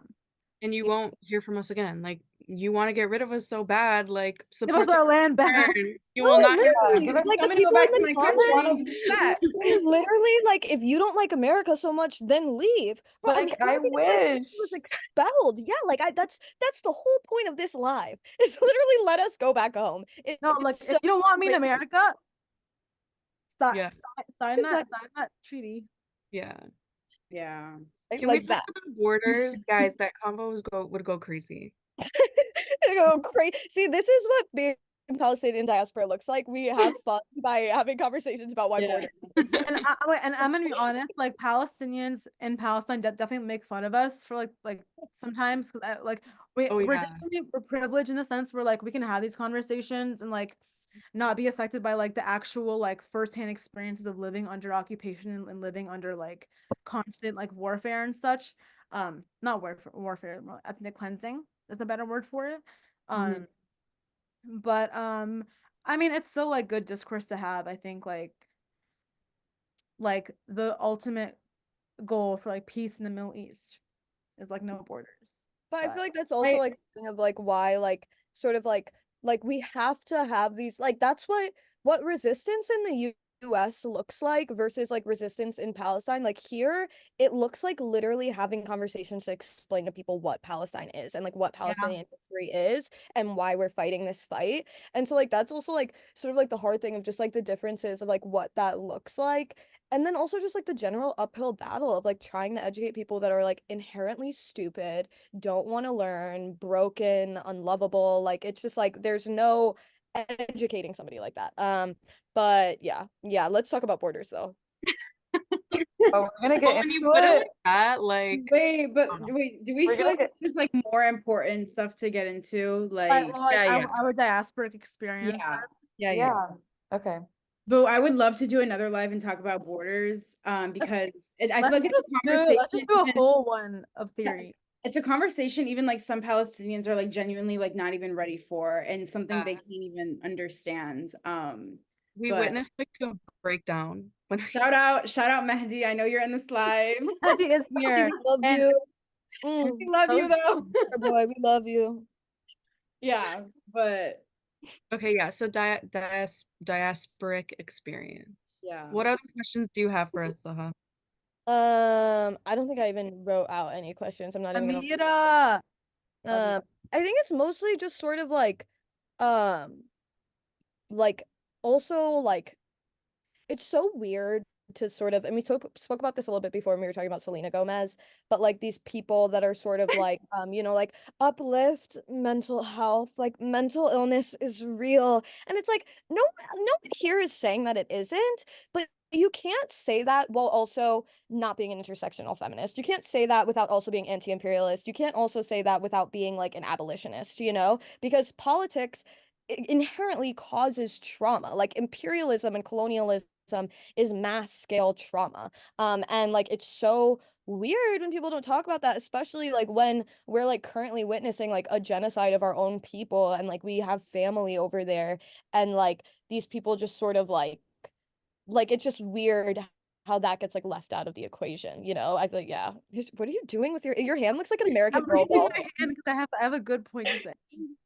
So like exactly what you just said, it's like these celebrities, and honestly, like I'm not gonna lie, like just like the stop.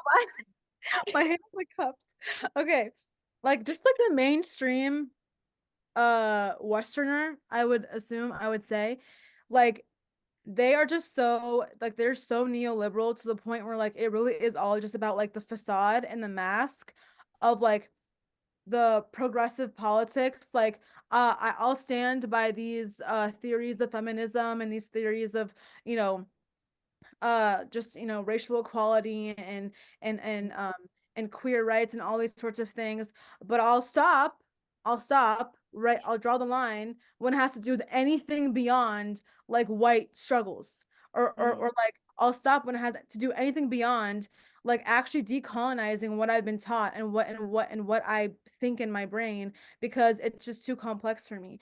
And I think being in diaspora is such a crazy mind-boggling experience, because we've had to do that decolonization in our minds and in our brains. We've had to like deconstruct ourselves from neoliberalism, because I think we've all fell into it. We all like the aesthetics of like feminism and, you know, like the pink pussy ads. Sorry.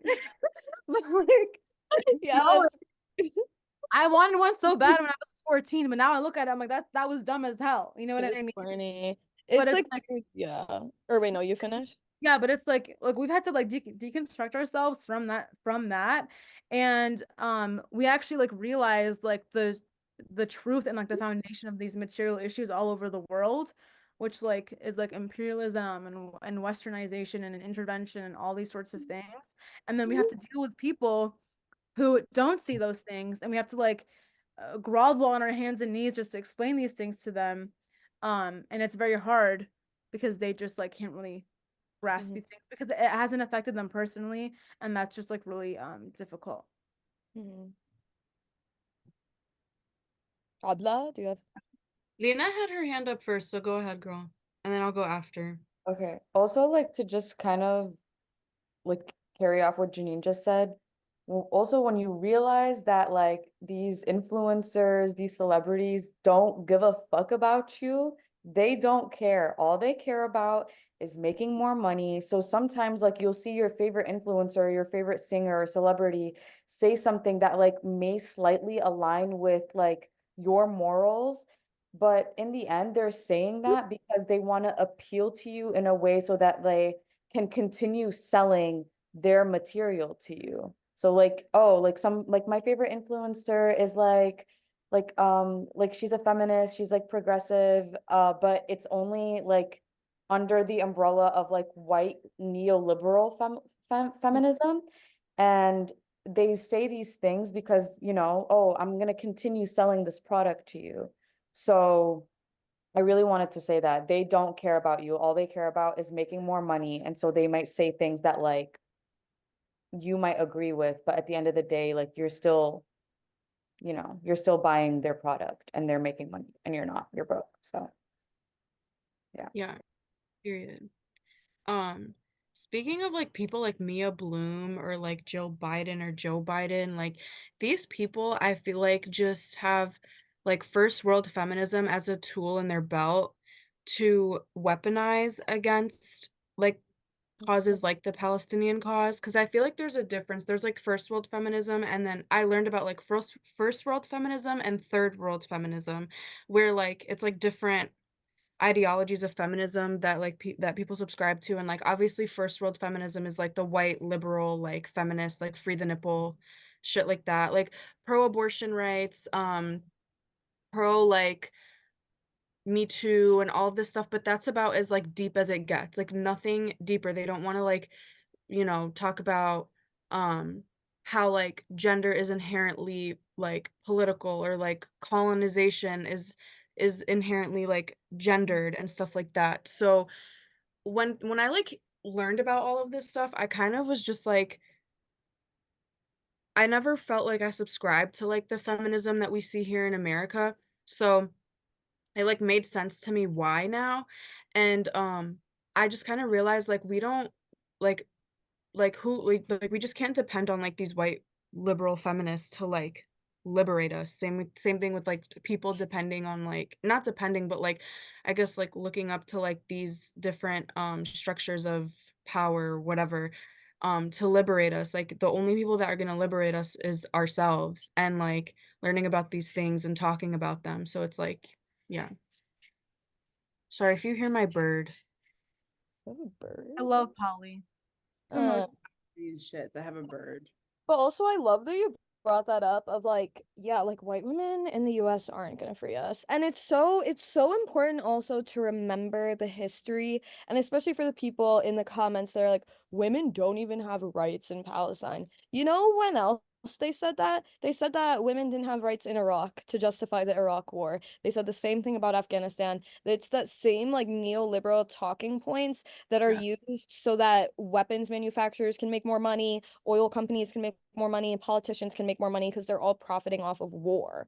So it's like one of those things where it's like, yeah, like white women aren't going to free us because like their struggle, like white women in the US aren't going to free us because like their understanding of our struggle is through a colonial mindset. And like we like as Palestinians in diaspora who like are very connected with our roots, like don't share that same sort of mindset. But yeah, Janine, what were you gonna say? Just since we're talking about like feminism and how like Palestine is like a feminist issue, I think it's also important when we start talking about like women in Palestine, like we also start talking about like how when we say Palestine is a feminist issue, that also means like Palestinian men are also brought into this conversation too. Like Palestinian men, like they're painted as being barbaric, controlling, rapists, like stuff like that. That's like not true at all. And that's like what's justifying killing Palestinian women and Palestinian children and also the Palestinian men, you know what I'm saying? So I also think it's important that like when we talk about feminism and how that connects to Palestine, we discuss that. And it was the same shit during like the Reconstruction era and the Jim Crow era in America. Like white people and white women in America have a long track record of blaming men of color for like sexual abuse and rape and stuff like that to justify lynching them and killing them. And they have a very long record of lying about that stuff. And we see the same thing in Palestine today. You know what I'm saying? So, yeah. I just wanted to say, like, as a Palestinian woman that's been to Palestine many times in my life, alhamdulillah, I would much rather be a woman in Palestine than I would rather be a woman in America. But just saying, like, I've had that experience and I very much feel more comfortable and more safe in Palestine than I do here. So yeah.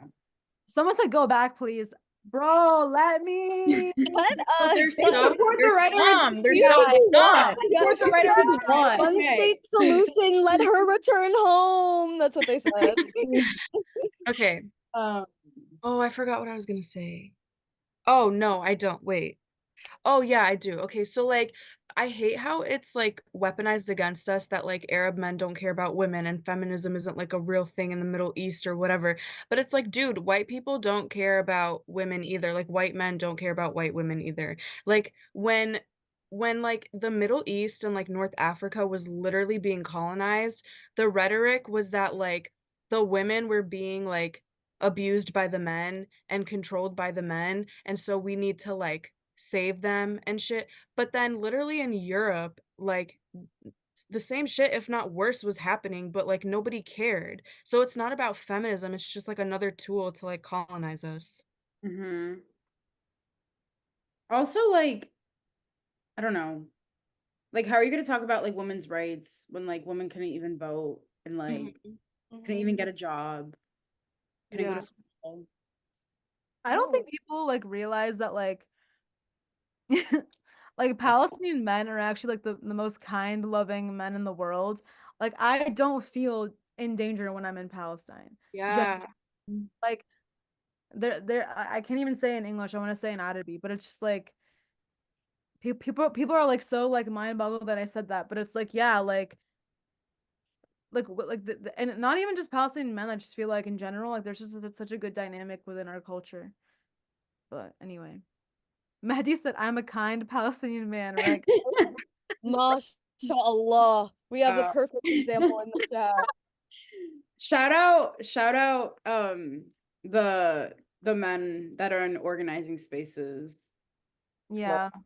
Much love to y'all. And the There's women. not many of them. Women pull shit at the end of the day. I'm sorry. There's Yeah, not many that's of them, but you guys are amazing. It's crazy when people are like, oh, like Palestinian women are like victims to the hands of like Palestinian men. When like as though we can't think for ourselves, like we're these perpetual victims. I dare you to join any SJP, enter any Palestinian organizing space. Guaranteed, it's run by women. Like Mhm. all almost these every- women here Right have here. been running, and we've learned from multiple other women on how to run SJP and how to organize in these spaces. My only mentors in this world, in this space, have been women.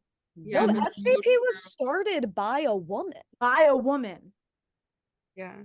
Also, like the first Intifada was like women were organizing for the first Intifada, like through different organizations based in Palestine. They mobilized, they organized, did everything. Yeah. Literally. Also, Palestinian women are educated as fuck. Like, sorry, I should stop swearing.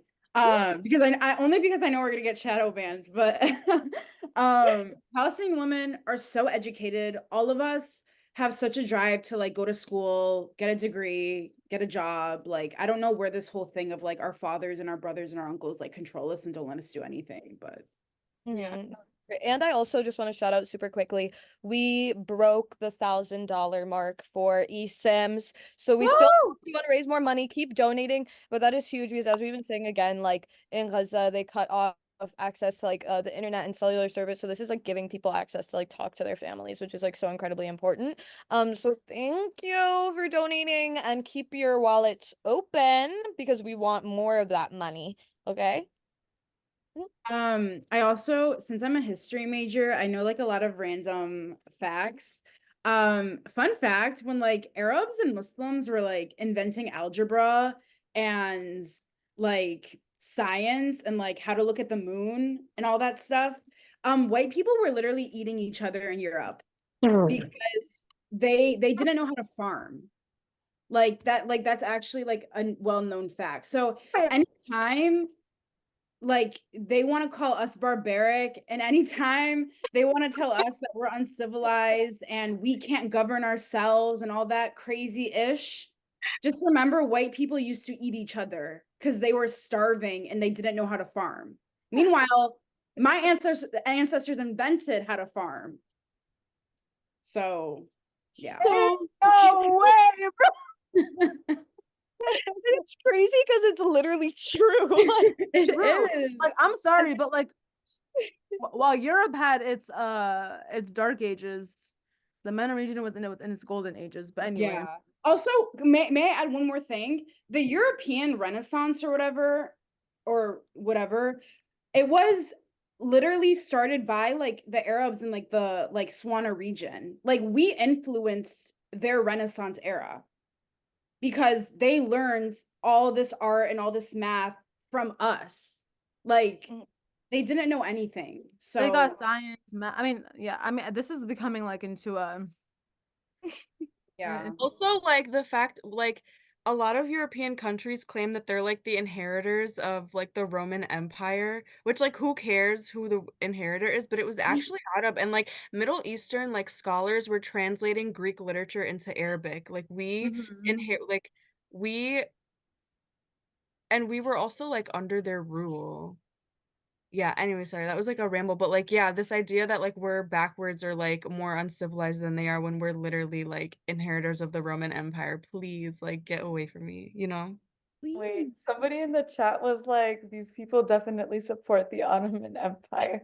Wait. If Hassan Piker is watching, if Hassan Piker is watching, then yes, I do. If he's not watching, no, I do not. He's not watching. Okay, wait. Okay, back up. First of No, all, not the Ottomans were actually the ones who allowed Britain to come into Palestine. Remember how I was talking about the privatization of Palestinian land? The Ottomans were actually the ones who allowed Britain to come into Palestine and create that privatization of lands. And then those British, like, landowners sold it to funds like the JNF, the JUF, Zionist organizations. So before you sit here and talk about my political beliefs. I mean, there's a reason why there was an Arab revolt against the Ottoman Empire. The Ottoman Empire did not give Arabs their own sovereignty and their own rule. But I mean, But it worked for a long time. Like, I'm not an it Ottoman worked. I mean, it was a but thing. it worked. Yeah, and also it If was my like parents are watching this right now, they would kill me for saying this because they love the Ottoman Empire. No, same. Oh my God. Okay. Just got a So comment saying, all I'm I good. know is I wouldn't be able to own a horse in the Ottoman Empire because I'm Christian. So Wait, what? here she go. Here she I would go. give you a horse. Reservation.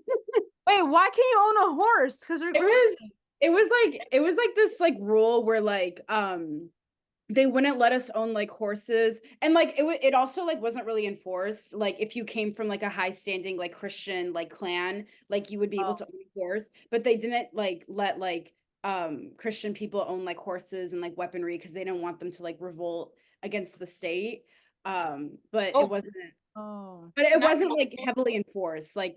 Christians still had horses, Can I also defend the Ottoman Empire again? So a lot of people said that a lot of people will use the argument. No, this is that. This is a huge Zionist talking point is that Jews and Christians had to pay taxes under the Ottoman Empire, and that was somehow a huge atrocity to humankind. But what people don't realize is with the Ottoman Empire being a Muslim empire, you guys are paying taxes. What do you think zakat is? Zakat is literally our version of taxes. So it was just everybody was paying their dues at the same in just different forms. So it's not a huge attack. Explain, the cat is charity in Arabic, if you guys don't know. Yeah, it's I don't know the logistics of it because Muslims are required to pay 2.5% or something of their yearly salary or income to charity every year. But that's what it was basically. But it's still Yeah. I also want to make the point we do recognize the Armenian genocide too. So these girls Armenia. We're anti-empire, we just want people to live. It's we just want people to vibe and live. What are this entire life has been stop genocide. And so for people to get in and come and be like, these people love genocide, that's crazy. That's crazy. Oh my God. Ugh. You mean say your point. We just want to live. Just want to live their day. Yes, guys. So, and my infamous quote is Palestinians just want to live their daily lives. And you know what? That really is just the truth. That really is whatever you may be, Christian, Muslim, Jewish, anything. We just want to live our daily lives, just period. Just can we not be so affected by Western imperialism and Zionism? Oh my God, it's crazy too because the same people that are like, oh, why are my taxes so high and stuff like that, and it's you want to know why? Because your taxes are going to warfare. Your taxes are going to genocide. And whenever we try to tell people this, try to make a related thread at least between me and a white American or an uncaring American, it's if after I tell you this that your taxes are actually going to 30,000 people being killed and the worst humanitarian crisis of the world right now in Gaza. And in the north, in North Gaza, they literally are starving to death. They are eating they're eating bird feed and cow food. I literally saw a video where they had to cut a horse. They are being they are genuinely being starvation is being used as a tool of genocide, and it's when we're telling you that you're contributing to that as an American taxpayer, and that does not like affect you and how you think and how you feel, like genuinely like just like reprioritize your morals and your stances in life. Like, you really don't care about other people that are like being affected by your country's actions? I don't know. It's mind-boggling to me. Yeah.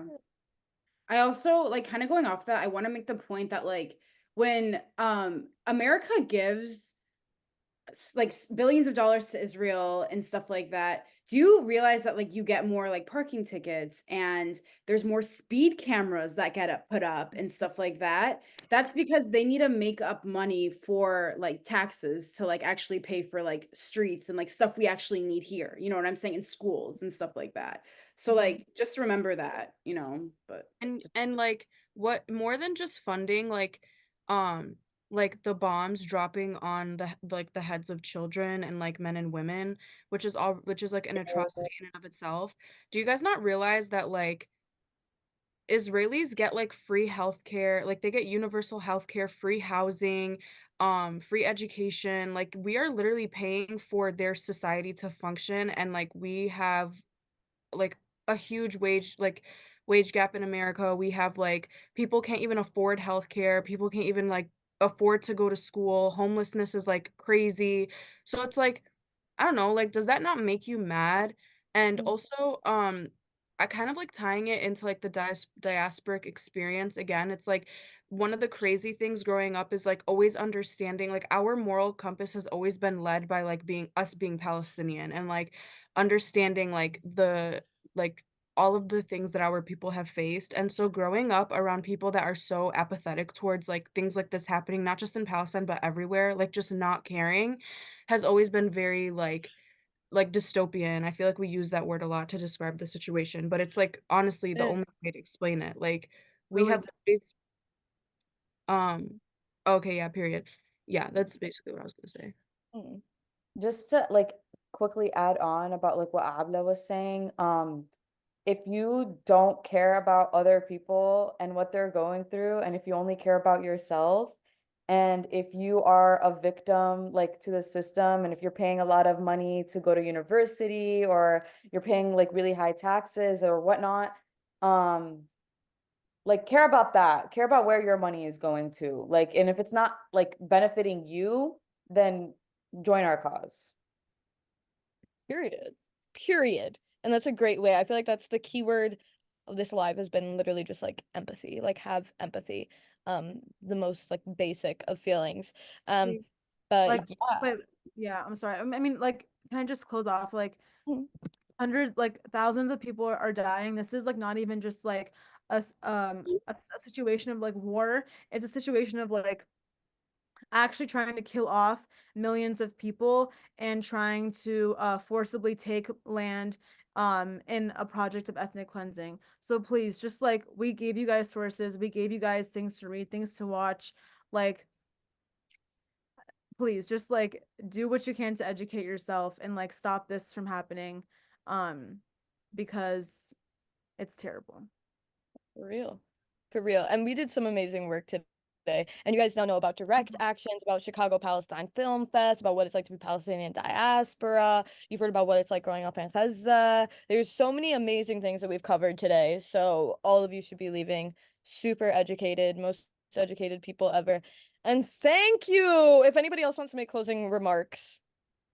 I would love to. I'd like to announce that anyone else wants to go donate, go do it. It'll be open through tonight. But we've raised over $1,000 for ESIMS in Gaza, which is a huge excitement. We've gotten over 700,000 likes on this live. So any money we gain from the live, I'm assuming it'll be pretty minimal with the way TikTok's structured, but any money from that will go straight into the same pool that we're using to buy the ESIMS for Gaza. So all of your engagement, all of your donations, everything is going to go and help people on the ground being able to communicate with their families. And also, do not forget about the direct actions on our Instagram. Please go look there, make calls to representatives, help a family in Gaza come back with their family. And thank you guys so much for hopping on. We've seen so much support in the chat. I know some people have been on for hours watching with us, and that has been so exciting and so wonderful to see. But yeah, Connor, do you have anything to say? All your fans that joined? I just want to say this live has been absolutely incredible, exceeded all my expectations. Like this live, we like wanted to do this like literally like last month, but like we had to do a lot more planning. So like just seeing everything like fall into place has been so like satisfying. Like thank y'all so much for showing so much love and support. Like thank y'all to all the guests that have been on. Y'all have been absolutely incredible. Like when I tell you my biggest fear was like seeing like an awkward silence moment has not happened. That blew my mind. Blew my mind. So just like oh my God, let's just continue like educating people. I'm just so happy. Fuck Israel, it will fall. Mm.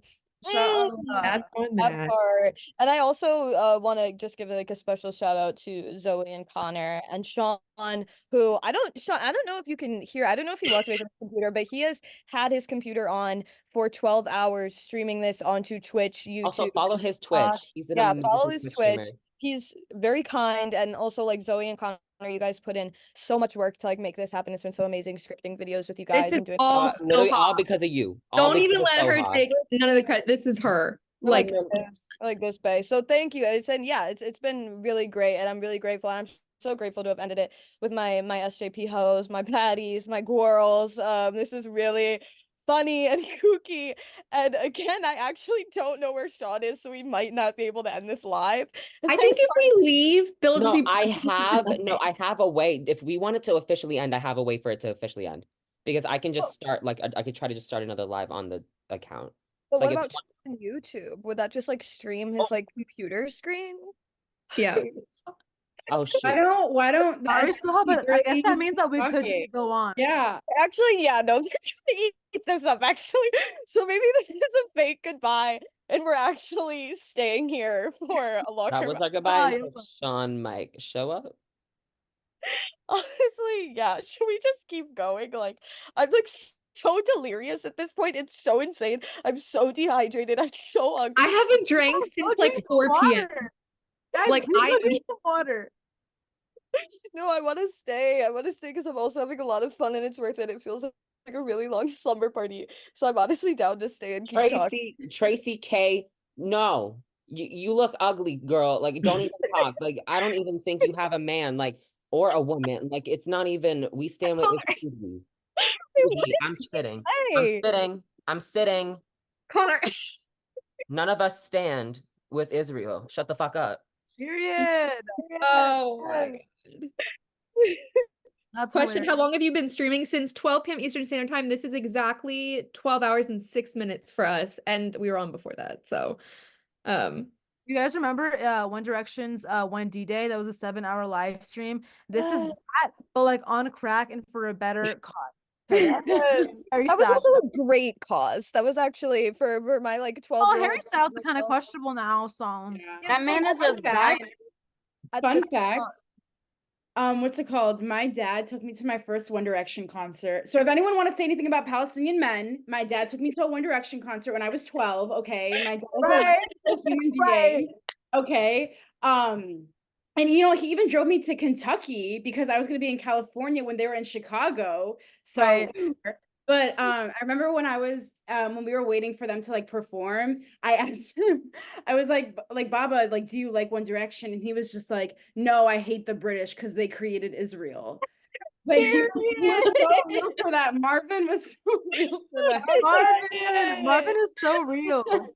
yeah. Bring Marvin on the next live for real. Oh, I need to. He taught me Marvin. everything about Palestine, so he would teach you a lot too. There's no one will like give you knowledge like a Palestinian father, bro. Like you'll just and it'll be 100%. like random too. Like you'll just be sitting there and they'll randomly be like, you know what's messed up? The Balfour Declaration, and then give every detail about it that like you didn't know.